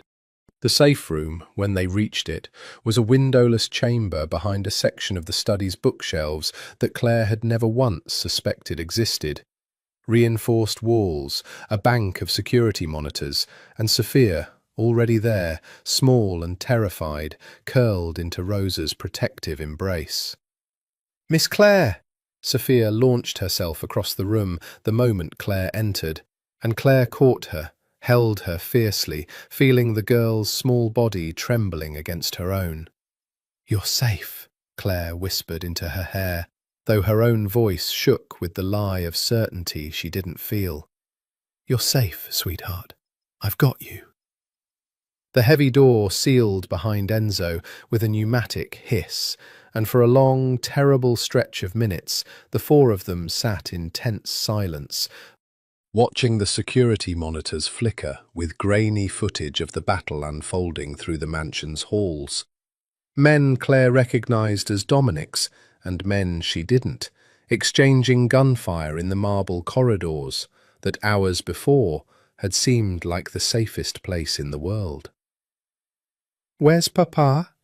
Sophia's voice was small and terrified, and Claire's heart broke at the question, because she had no answer to give. Because, on the flickering monitor, in a corridor lit by muzzle flash, she could see no sign of Dominic at all. "He's protecting us," Claire said, forcing steadiness into her voice for Sophia's sake, even as her own terror climbed toward panic. "That's what he does, sweetheart. He's protecting all of us." 20 minutes passed, the longest 20 minutes of Claire's life, the gunfire gradually thinning, then silencing altogether, replaced by an eerie, ringing quiet that felt somehow more terrifying than the violence that had preceded it. Claire held Sophia tight, watching Enzo's face for any sign of what was happening, finding nothing there but the same grim, professional patience. Finally, the radio at Enzo's hip crackled to life, Tony's voice tight and urgent. "It's clear. Repeat, the house is clear. Bring them out." Enzo moved instantly, unsealing the heavy door, guns still ready as he checked the corridor beyond before beckoning them forward. Claire followed, with Sophia's hand gripped tight in her own, Rosa close behind, emerging into a house transformed, broken glass littering the marble floors, bullet holes scarring the wood panelling, the acrid smell of gunpowder still hanging heavy in the air. And in the main hall, illuminated by the shattered remains of the grand chandelier, stood Dominic. He was alive, unharmed, as far as Claire could see in the dim emergency lighting, though his shirt was torn at one shoulder, and there was blood on his hands that Claire prayed, with everything in her, wasn't his own. His eyes found hers across the wreckage of the hall, and the raw, desperate relief that crossed his face when he saw her, saw Sophia unharmed beside her, was the most naked emotion Claire had ever witnessed from him. "Papa!" Sophia broke free and ran to him, and Dominic caught her, lifted her, held her so tightly that Claire watched the girl's small feet dangle inches off the ground, watched Dominic bury his face in his daughter's dark curls, with a shudder that spoke of terror finally allowed to surface now that the danger had passed. Claire crossed the shattered hall on unsteady legs, and Dominic's free arm reached for her the instant she was close enough, pulling her into the embrace alongside Sophia. The three of them clutched together amid the wreckage of the house that had, for one terrible night, become a battlefield. "They breached the perimeter," Dominic said, finally, voice hoarse, when the immediate terror had ebbed enough for words. 4 men. Russo's men, we're certain, though he'll deny any involvement, of course. We stopped them before they reached any of you, but—" His voice broke slightly. "But it was close, Claire. It was too close." "You stopped them," Claire said, pulling back to look at him, cataloguing every inch of him for injury with a desperation she didn't try to hide. "You kept us safe. All of us." "This time," Dominic said, and the grim certainty in his voice sent a fresh chill down Claire's spine. "But Vittorio has just declared open war on my family, in the one way I can no longer ignore or delay. This ends now, Claire. One way or another, I promise you. This ends now." Behind them, Tony appeared, expression grave, and delivered the report that would set the final, devastating chapter of the war into motion. 2 of the 4 attackers captured alive, currently being questioned in the estate's basement, and among the intelligence already extracted, a detail that made Dominic's entire body go rigid with fury. "Vittorio's planning something bigger," Tony said quietly. "Tonight was a probe, testing our defences. The real strike is planned for the gala at the Bellamy Hotel this weekend, the charity event half the city's elite will be attending, including, according to what we've extracted, a target confirmed as Claire." The colour drained from Claire's face, and Dominic's arms tightened around her and Sophia both, his voice, when he finally spoke, dropping into something colder and more absolute than Claire had ever heard from him. "Then we'll be ready for him," he said.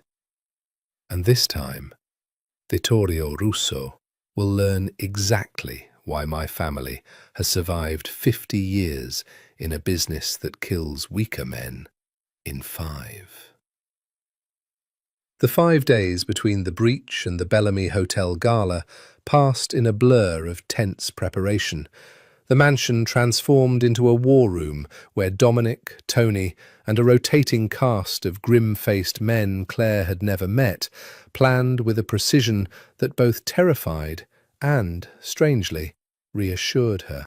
"You don't have to go," Dominic told her repeatedly, each time with the same fierce insistence.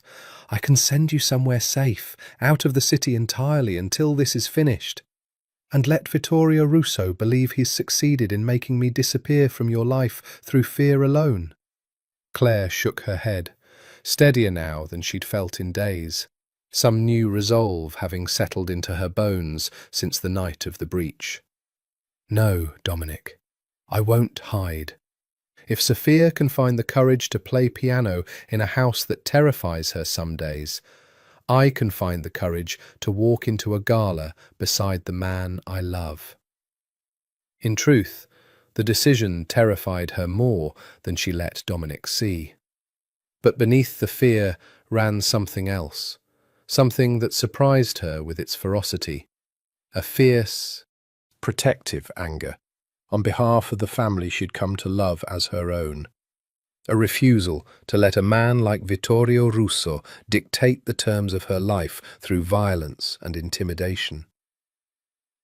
The gala itself, when the night finally arrived, unfolded with a surreal, glittering menace.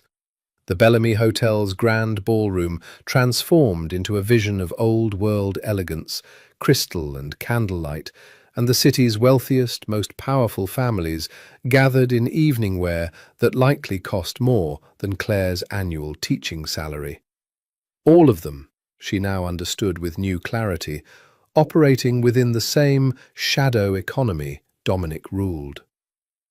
Claire wore a deep sapphire gown Dominic had sent to the mansion that afternoon, with a note in his careful handwriting.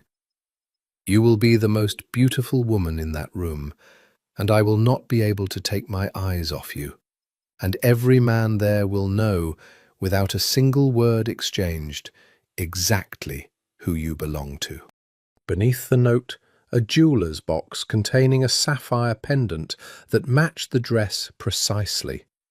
A gift, she understood without being told, that doubled as armour, a public declaration of Dominic Sabatini's claim that no rival family could misread. Enzo drove them, flanked by 2 additional cars of Dominic's men, and Claire spent the drive with her hand locked in Dominic's, both of them silent, both of them acutely aware of the danger folded into the elegant evening ahead. "Stay close to me all night," Dominic said, as the car pulled up outside the hotel's illuminated entrance. "No matter what happens, no matter who approaches, do not leave my side." "Can you promise me that?" "I promise," Claire said, and meant it completely. The ballroom, when they entered, fell into the particular hush Claire had come to recognize. Conversation quieting, heads turning, the room recalibrating itself around Dominic Sabatini's presence, the way iron filings arrange themselves around a magnet. Claire felt every eye on them, felt the weight of curious, calculating gazes, assessing exactly what she meant to the man beside her, and forced herself to stand tall beneath the scrutiny, Dominic's hand steady and possessive at the small of her back. She saw Vittorio Russo across the room, perhaps an hour into the evening, a tall, silver-haired man with an easy, dangerous smile, holding court among a cluster of similarly dressed men, his eyes finding Dominic's across the crowded ballroom with a look of open, contemptuous challenge. "That's him," Dominic said quietly, following her gaze. "Do not look at him directly if you can help it. Do not engage if he approaches. I mean it, Claire." He approached anyway, 20 minutes later, drifting toward them with the deceptive ease of a predator who has never once had to hurry. "Dominic," Vittorio's voice was smooth, cultured, entirely at odds with the violence Claire knew lurked beneath it. "And this must be the piano teacher I've heard so much about." His eyes raked over Claire with an assessing, proprietary interest that made her skin crawl. "Claire, is it? Isabella loved music too, if I recall. Such a tragedy what happened to her. Wet roads. Terrible luck." The casual cruelty of the reference, delivered with a smile, sent ice through Claire's veins. Beside her, she felt Dominic go utterly still. The particular, terrible stillness of a man exercising every ounce of self-control he possessed. "Vittorio," Dominic said, voice deceptively pleasant, though Claire could hear the razor's edge beneath it. "I don't recall inviting you to speak to my guest." "Your guest?" Vittorio's smile widened, and something dark and knowing moved behind his eyes. "Careful with that word, Dominic. Guests come and go so easily, don't they? Especially the ones who mean the most." He inclined his head toward Claire, mock courtly. "A pleasure, Miss Bennet. I do hope you're enjoying the city. It can be so unpredictable this time of year." He walked away before Dominic could respond, and Claire felt the full force of the threat settle over her like cold water. Not subtle, not deniable. A direct promise wrapped in elegant small talk, delivered in a room full of witnesses who would all, if questioned, describe nothing more than a polite exchange between rival businessmen. "We need to leave," Dominic said, voice tight with controlled fury, already guiding her toward the exit. "Now, Claire. This was a mistake. I never should have—" The lights went out. The entire ballroom plunged into sudden, total darkness, screams rising immediately from the crowd, and in the chaos, Claire felt Dominic's grip on her arm tighten to something almost painful as he pulled her hard against his chest, his other hand reaching, she realized with a jolt of terror, for the weapon she'd never before seen him carry. "Stay against me," he said, low and urgent in her ear.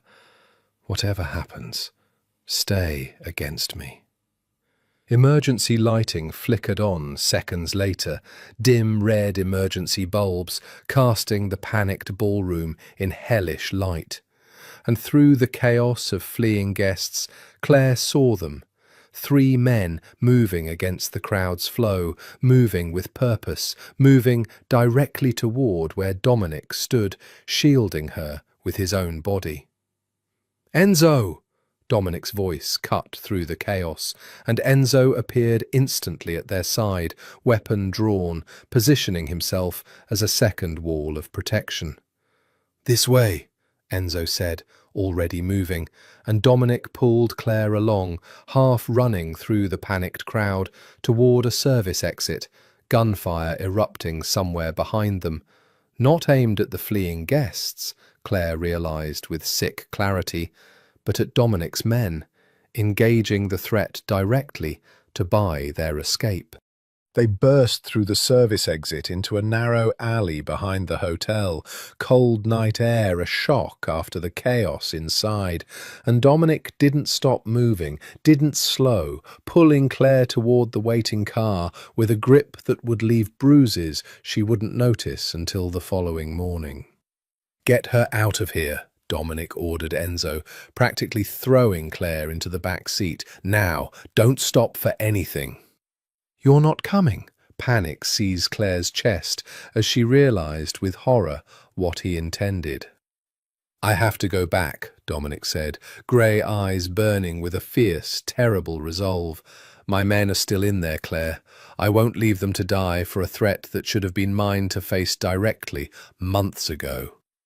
He leaned into the car, kissed her once, hard and desperate, a promise pressed into her lips. "I love you. Whatever happens tonight, I love you completely, and I am ending this, once and for all." He slammed the door before she could argue, and Claire watched, screaming his name against the reinforced glass, as Dominic Sabatini turned and ran back into the chaos of gunfire and darkness, disappearing into the very danger he'd spent the entire evening trying to shield her from. The drive back to the estate happened in a haze of terror Claire would never fully be able to describe afterward.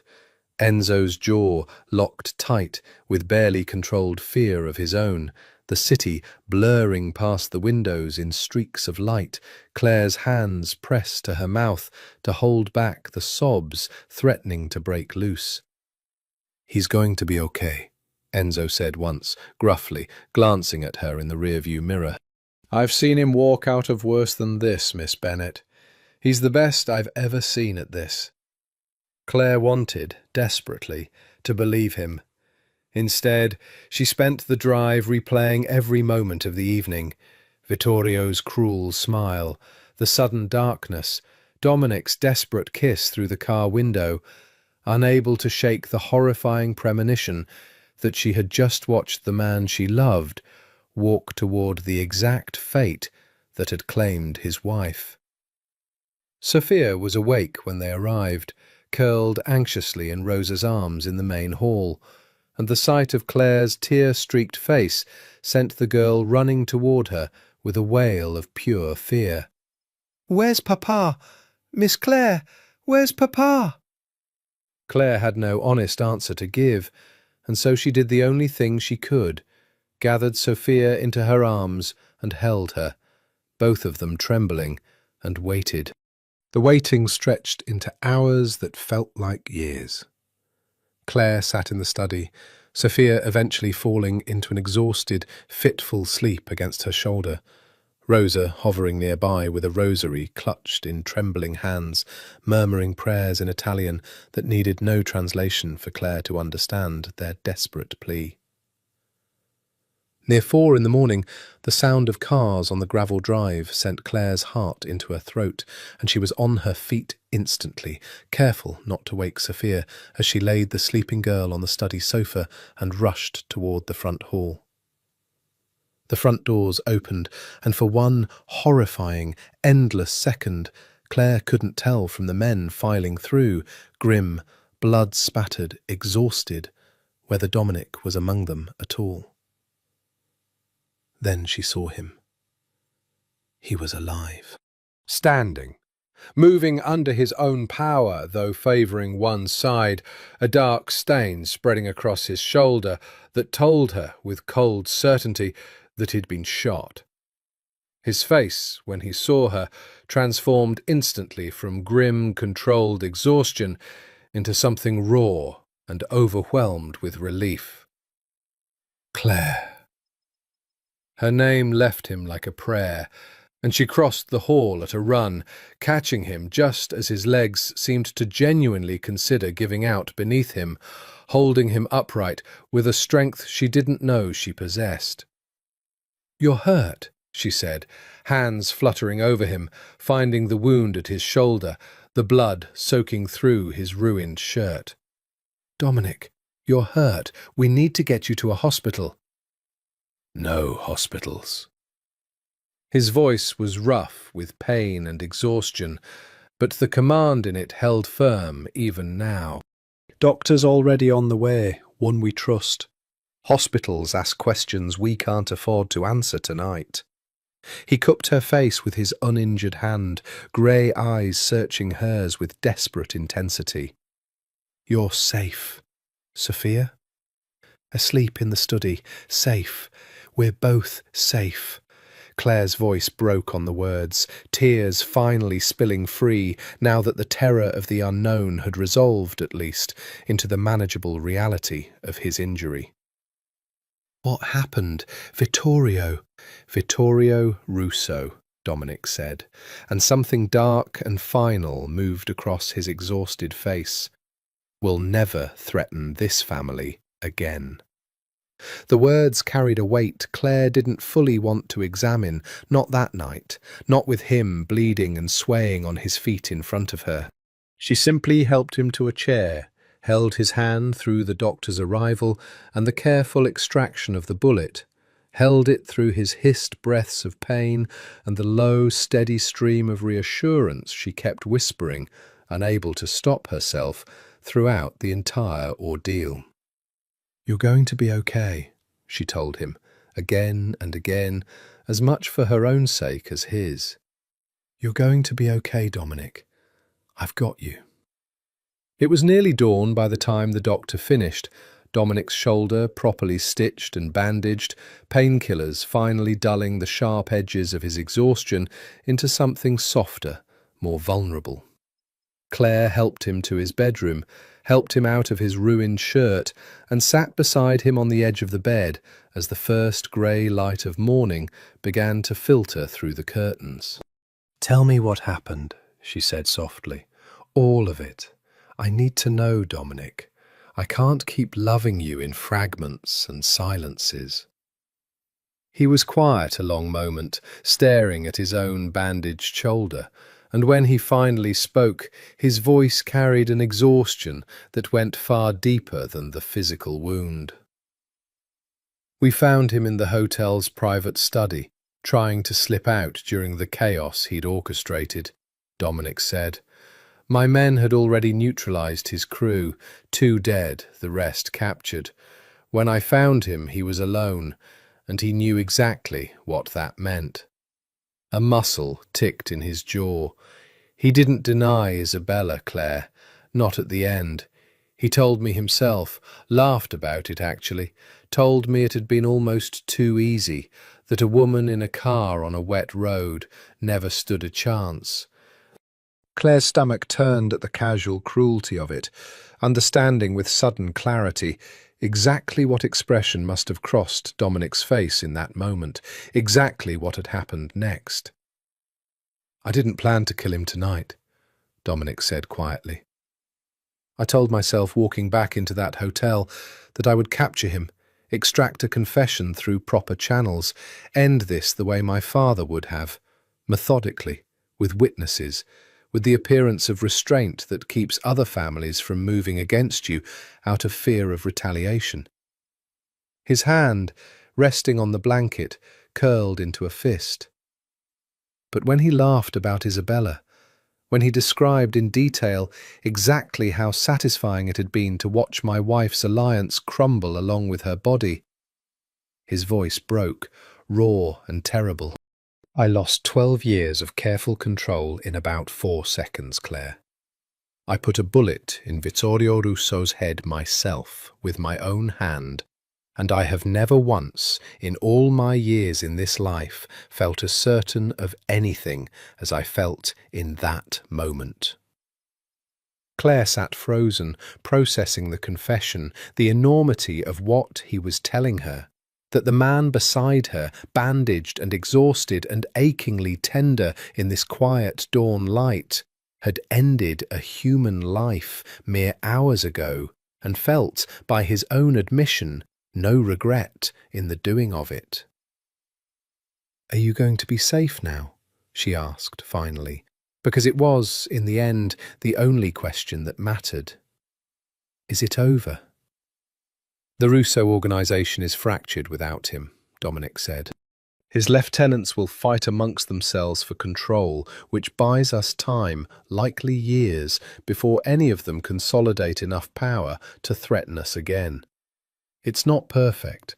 It's not the ending I would have chosen if this world allowed for clean endings." He looked at her then, grey eyes exhausted and raw and searching.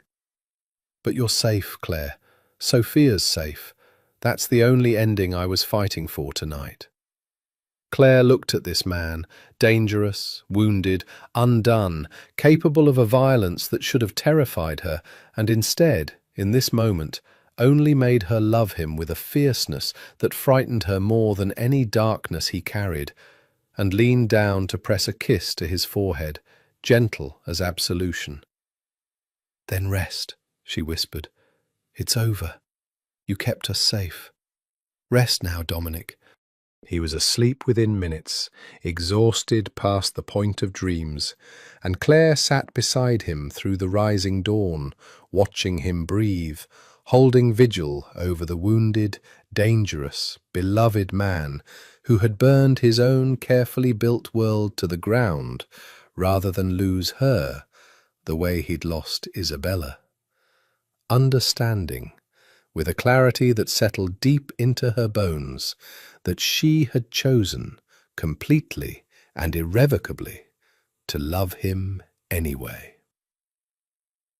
The days following the gala unfolded in a strange, quiet aftermath, the mansion's frantic wartime energy slowly settling into something like peace, though a peace shadowed by everything that had been sacrificed to achieve it.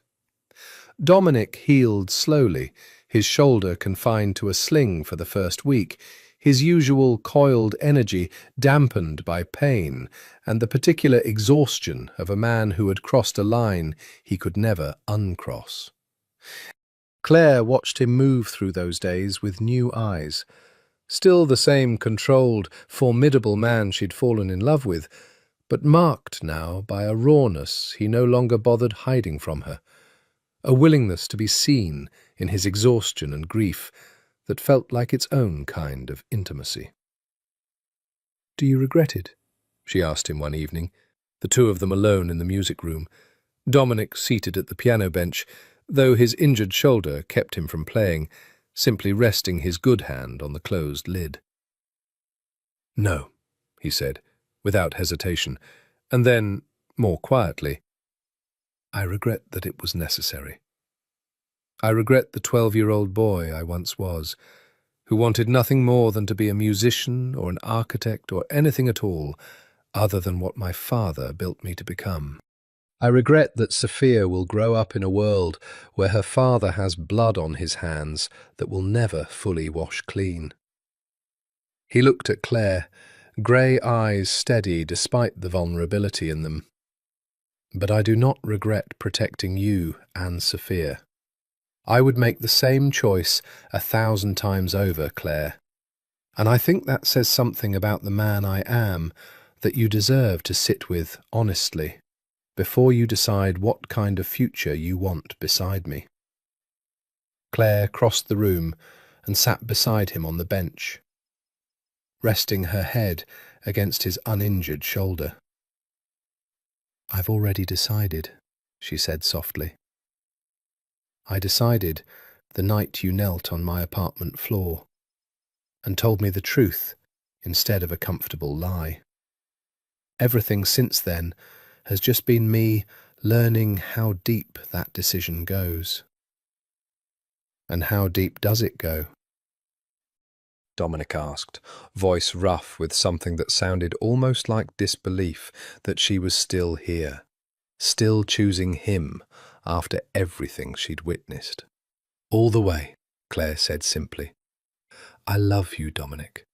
Not the sanitized version of you, not some fantasy where your world is simpler than it actually is. I love the whole of you. The man who taught his daughter's piano teacher exactly how dangerous he could be, and the man who has never once, in 8 months, raised his voice at me or made me feel anything but treasured. Both of those men are you. I'm not choosing to ignore one to love the other. I'm choosing to love the whole complicated truth of who you are." Something in Dominic's face broke open at that. Not sadness exactly, but a kind of overwhelmed relief so profound it looked almost like pain. He kissed her slowly, carefully, mindful of his injured shoulder, even as the intensity of it deepened. And when they finally broke apart, his forehead rested against hers, both of them breathing unsteadily. "Marry me," he said again, echoing the desperate proposal from before the gala, but steadier now, surer, spoken in the quiet aftermath rather than the frantic urgency of impending war. "Properly this time, Claire. I want to build a life with you, a real one, with a wedding Sophia can be a flower girl at, with mornings that don't start with security briefings, with a future where the darkest thing we discuss is which piano piece to teach next." Claire pulled back to look at him, tears gathering, joy and gravity tangled together in her chest. "You already know my answer," she said softly. "You've known it since the study, before the gala. I choose you, Dominic. Darkness and light both. I choose all of it." "Say yes anyway," he said, a ghost of his old commanding certainty returning, softened now by something achingly tender. "I want to hear the actual word." "Yes," Claire whispered, laughing through her tears. "Yes, Dominic, 1,000 times yes." They told Sophia together that same evening, finding her in her bedroom, surrounded by the stuffed animals she was slowly outgrowing, but wasn't quite ready to give up. "Sophia," Dominic said, kneeling despite the ache it clearly caused his shoulder, "Claire and I want to tell you something important. I've asked Claire to marry me, and she's said yes. That means, if it's all right with you, she'd become part of our family for good. Not just your piano teacher anymore, but someone who loves you and wants to be here for every part of your life, for as long as you'll have her."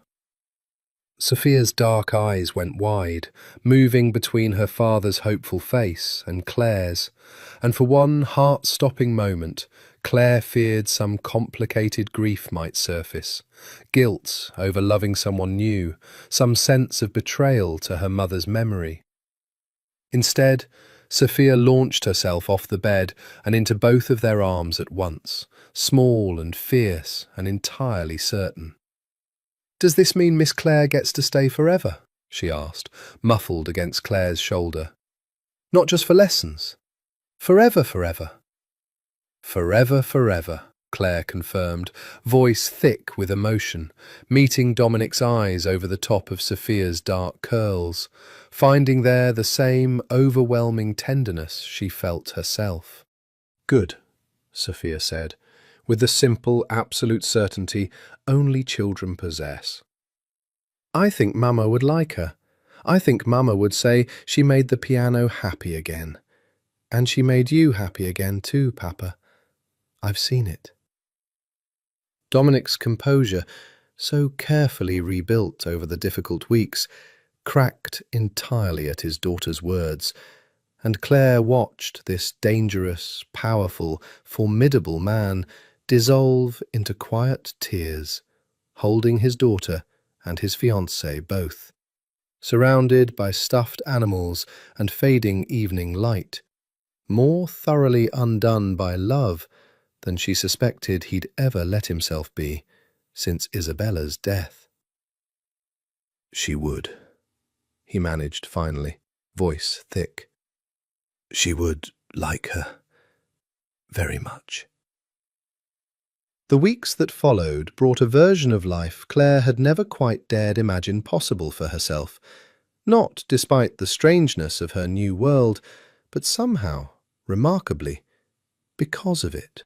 The mansion's tension eased by degrees as summer arrived, guards still present but less overtly vigilant, Dominic's shoulder healing enough to allow him back at the piano, where he and Sophia began a tradition of playing duets together most evenings, while Claire sat curled in the window seat, watching the family she'd helped mend continue mending itself.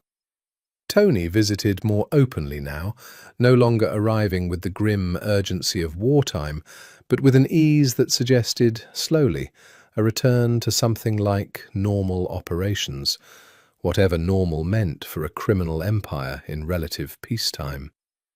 Rosa began, without being asked, to teach Claire small pieces of the family's traditions, recipes passed down through generations, the proper way to set a table for a Sunday dinner that had once been Isabella's domain and was gradually, gently, becoming Claire's. You don't have to take her place, Dominic told her once, catching the careful, deliberate way Claire had been learning Isabella's old routines. I don't want you to feel like you're stepping into a ghost's shoes, tesoro. I'm not, Claire assured him. I know I'm not her, and I don't want to be. I just want to understand the family I'm marrying into, including the woman who came before me, who clearly loved you both so completely. Learning about her doesn't threaten what we have, it honours it. The wedding planning itself unfolded with a mixture of joy and careful complexity. Dominic insisting on security considerations Claire had months ago found suffocating, and now understood with hard-won clarity as simply the price of the life she'd chosen. They settled, eventually, on a small ceremony at the estate itself, guests limited to family and the closest, most trusted members of Dominic's circle. The garden, where Sophia had first found her voice, again transformed for one October afternoon into something achingly beautiful. Claire's own small circle attended too, Mrs. Alvarez, tearful and proud, a handful of conservatory friends who'd watched Claire's quiet, careful life bloom into something none of them had quite expected, though all of them, watching Dominic watch Claire across any room, understood immediately the depth of what had grown between them. He looks at you, her old roommate Priya whispered during the reception, watching Dominic's eyes track Claire's movement across the garden with unwavering, possessive attention, like you're the only reason the sun bothered coming up today. He's intense, Claire admitted, laughing. But underneath it, Priya, underneath it, he's the gentlest man I've ever known. With Sophia especially, I've never seen anything like it. It was true, and it was a truth Claire found herself marvelling at more each day. The contrast between the man the world feared and the man who existed within the walls of their private life, patient and tender and endlessly attentive. A man who left love notes tucked into her sheet music and remembered, without fail, that she took her coffee with exactly 1 sugar, and who, despite his formidable reputation, could be reduced to helpless laughter by his daughter's terrible knock-knock jokes at the dinner table. Sophia, for her part, blossomed further with each passing month, her piano skills advancing to the point that Claire began introducing her to more complex pieces, her personality unfurling into something warm and funny and increasingly confident, the shadow of grief that had once defined her retreating, slowly, into something closer to gentle memory rather than open wound. "I still miss Mamma," she told Claire one afternoon, the two of them working through a Chopin nocturne far beyond what most 7-year-olds, now 8, Claire realized with a small shock at how much time had passed, typically attempted. "But it doesn't hurt the same way anymore. It's more like—" She paused, searching for the words with the particular thoughtfulness that had become characteristic of her. "It's more like a song that makes you a little sad, but you still love listening to it." Does that make sense? It makes perfect sense, Claire said, throat tight with emotion. That's exactly what grief becomes, eventually, if you're lucky. Not gone, just gentler.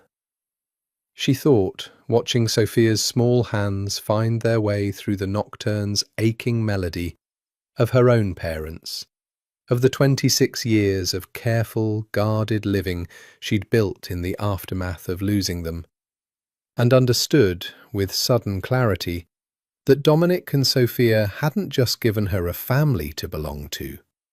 They'd given her permission, finally, to stop protecting herself from the risk of loving something enough to lose it, and to choose instead to love fully and fearlessly, regardless of what the future might demand. The morning of the wedding arrived crisp and golden, October at its most generous. The estate's garden transformed overnight into something out of Claire's most private, unspoken dreams. White roses climbing every trellis, string lights woven through the bare branches in anticipation of evening. Rows of simple wooden chairs facing an arbour dressed in ivy and candlelight. Claire dressed in the same guest suite she'd first sheltered in during those tense spring weeks. The room now transformed by memory into something entirely different. No longer a place of frightened uncertainty, but the place where she'd first begun in earnest to build a life within Dominic's world, rather than merely visiting the edges of it. "You look like Mama did in her wedding pictures," Sophia said solemnly, standing in the doorway in her own small flower girl dress, dark curls crowned with a ring of baby's breath. "Papa showed me once. You have the same kind of happy in your face." Claire knelt to hug the girl, careful of both their dresses, throat tight with emotion.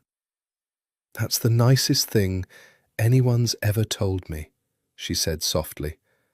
"Thank you, Sophia." "Are you scared?" Sophia asked, with the particular directness that still, occasionally, caught Claire off guard. "Papa says everybody's a little scared on their wedding day, even when they're happy." Claire considered the question honestly. She thought of the year behind her, the headlines that had nearly driven her away, the war that had nearly claimed everything, the darkness she'd chosen to love alongside the light. "A little," she admitted. "Not scared of marrying your papa. I've never been more certain of anything. Just aware, I think, of how much this matters, how much I want to get it right." "You will," Sophia said, with the absolute confidence of an 8-year-old who had watched, over the past year, this woman rebuild her entire broken family from the ground up. "You already got the hardest part right. You made us a family again." The ceremony itself passed in a blur of golden light and quiet emotion. Claire walking down a garden aisle on the arm of Enzo, who had, over the past year, become something like the older brother she'd never had, his usual stern composure cracking slightly at the honour of the role. Dominic waited at the arbour in a dark suit that made him look, Claire thought, achingly beautiful in the particular way he only ever seemed when his guard was fully, completely down. No armour, no calculation, just a man watching the woman he loved walk toward him with an expression of pure, undisguised wonder. "I have spent my entire life," Dominic said during his vows, voice steady despite the emotion roughening its edges, "believing that love, in my world, was a weakness. A door left open for enemies to exploit, a vulnerability I could never afford. I believed this so completely that I nearly let it convince me, after Isabella, that I would spend the rest of my life alone, by necessity rather than choice." He reached for Claire's hands, grey eyes bright with unshed tears.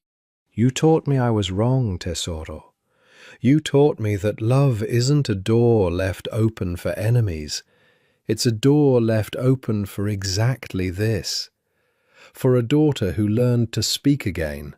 For a home that finally feels like one instead of a fortress. For a man who thought he'd buried his own capacity for joy alongside his wife, and found it again, impossibly, in a piano teacher who refused to be frightened away by the truth of who I am." His voice broke just slightly on the final words. "I love you completely, Claire. I will spend every day of the rest of my life proving myself worthy of the courage it took you to choose this, to choose me." Claire's own vows, when her turn came, were quieter, simpler, but no less absolute. "I built my whole life around avoiding exactly this kind of risk," she said, tears spilling freely now. "I lost my parents young, and I decided somewhere in that grief that the safest way to live was small, careful, guarded, never wanting anything badly enough that losing it could break me again. And then I met a little girl who taught the piano to speak for her when words felt too dangerous, and a father who loved her so fiercely he rebuilt his entire life around protecting her joy. I didn't choose to fall in love with you, Dominic. I fell before I even understood what was happening. And by the time I did understand, by the time I knew everything, the darkness alongside the light, it was already too late to protect myself from it. So I stopped trying to. I choose you. I choose Sophia. I choose this whole complicated, dangerous, extraordinary life, because loving you both has taught me that safety was never really the point. Being brave enough to love completely was. The kiss that sealed their vows was gentle, reverent, witnessed by the small circle of people who had watched this unlikely love story unfold across a difficult, dangerous year. And when they turned to face their guests as husband and wife, Sophia's delighted cheer rang loudest of all across the Golden Garden. The same garden where, over a year before, a grieving little girl had first found her voice again at the sound of a stranger's gentle piano. 2 years later, The mansion that had once felt to Claire like a fortress had become, unmistakably, a home. The east wing door remained closed to her still, some business Dominic conducted there that Claire had long since made peace with, never fully knowing, not out of naivety anymore, but out of a hard-won, deliberate understanding of the boundaries that kept their family safe. Boundaries she now helped maintain, rather than merely endured. She had learned over 2 years of marriage to hold both truths of her husband simultaneously, without contradiction. The dangerous man who commanded fear and loyalty across an empire built on violence, and the devoted husband who still, every single night, left small notes tucked into her sheet music, who still remembered exactly how she took her coffee, who still looked at her across crowded rooms like she was the only reason the sun bothered rising each day. Sophia, now 10, had grown into a confident, luminous girl, her piano skills advanced enough that Claire had begun with great pride teaching her some of the more challenging pieces from her own conservatory repertoire. She'd found her voice not just at the piano, but throughout her whole life, laughing easily, making friends at school, occasionally rolling her eyes at her father's overprotective security measures, with the particular exasperation of a child who has never once had to doubt she was loved. And in the nursery down the hall from the master suite, a room that had once been the storage space for old furniture, and was now painted a soft, warm yellow, slept the newest addition to the Sabatini family, a 6-month-old boy named Marco, who had inherited, much to Dominic's quiet, overwhelmed delight, his mother's blue eyes, and, if the way he already seemed to still at the sound of piano music was any indication, perhaps her love of it too. "I used to think," Dominic said one evening, the two of them standing together at the nursery window, watching their son sleep, "that this life made real happiness impossible, that the darkness I inherited would poison anything good I tried to build within it." He wrapped his arms around Claire from behind, chin resting against the top of her head, the two of them watching their sleeping son with the particular reverence only new, hard-won peace could bring. "You proved me wrong every single day for 2 years, Tesoro. I don't know how to thank you for that. I'm not sure the words exist." "You don't have to thank me," Claire said softly, leaning back into his warmth. "I chose this. I choose it every single day, still, not despite everything I know about who you are and what this world sometimes demands, but because of everything I've learned about who you actually are, underneath the parts that used to frighten me. The man who kneels beside his daughter's piano bench. The man who held vigil over me through every hard night this family has faced. The man who taught me that love isn't about finding someone without darkness. It's about finding someone whose light is strong enough to make the darkness worth surviving." Dominic turned her gently to face him, grey eyes soft in the nursery's dim light, and kissed her slowly, thoroughly, with all the accumulated tenderness of 2 years spent building something real and lasting out of the wreckage of both their pasts. "Marry me again," he murmured against her lips, an old joke between them now, one he repeated at least once a month with the same earnest sincerity as if he were asking for the very first time. "Every year, Tesoro, I want to keep asking you for the rest of our lives, and I want to keep hearing you say yes." "Every year," Claire agreed, smiling against his mouth. "Yes, Dominic, always yes." Later that night, long after Sophia and baby Marco had both drifted into sleep, Claire found herself in the music room alone, moonlight silvering the same piano where this entire extraordinary story had begun, where a grieving little girl had first whispered a single sentence about her mother's favourite song, where a dangerous, guarded man had first watched from a doorway the slow and careful mending of everything he'd thought was lost to him forever.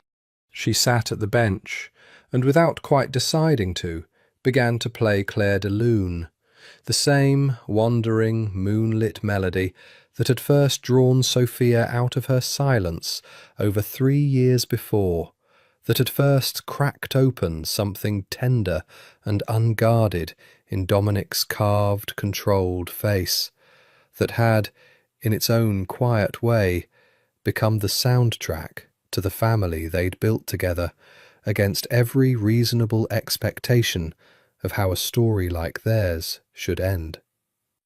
Halfway through the piece, she felt him behind her. She always felt him now, the particular electric awareness of Dominic Sabatini's presence that had never once, in 3 years, faded or dulled. He didn't interrupt. He simply stood in the doorway, the way he always had, watching, his heart written plainly across his face in a way the rest of the world would never be permitted to see. Claire finished a piece, the final notes hanging soft and golden in the moonlit room, and turned to find her husband watching her with an expression of such complete, unguarded devotion that her own heart, even after 3 years, still caught at the sight of it. "Come here," she said softly, patting the space beside her on the bench. Dominic crossed the room and sat, wrapping his arm around her shoulders, and together, in the quiet, moonlit music room where their unlikely love story had first begun, the godfather and the piano teacher sat in comfortable, hard-won silence. 2 people who had found, against every darkness the world had thrown at them, a light strong enough to last a lifetime. Outside the tall windows, the roses bloomed on, wild and unruly, and utterly, defiantly alive.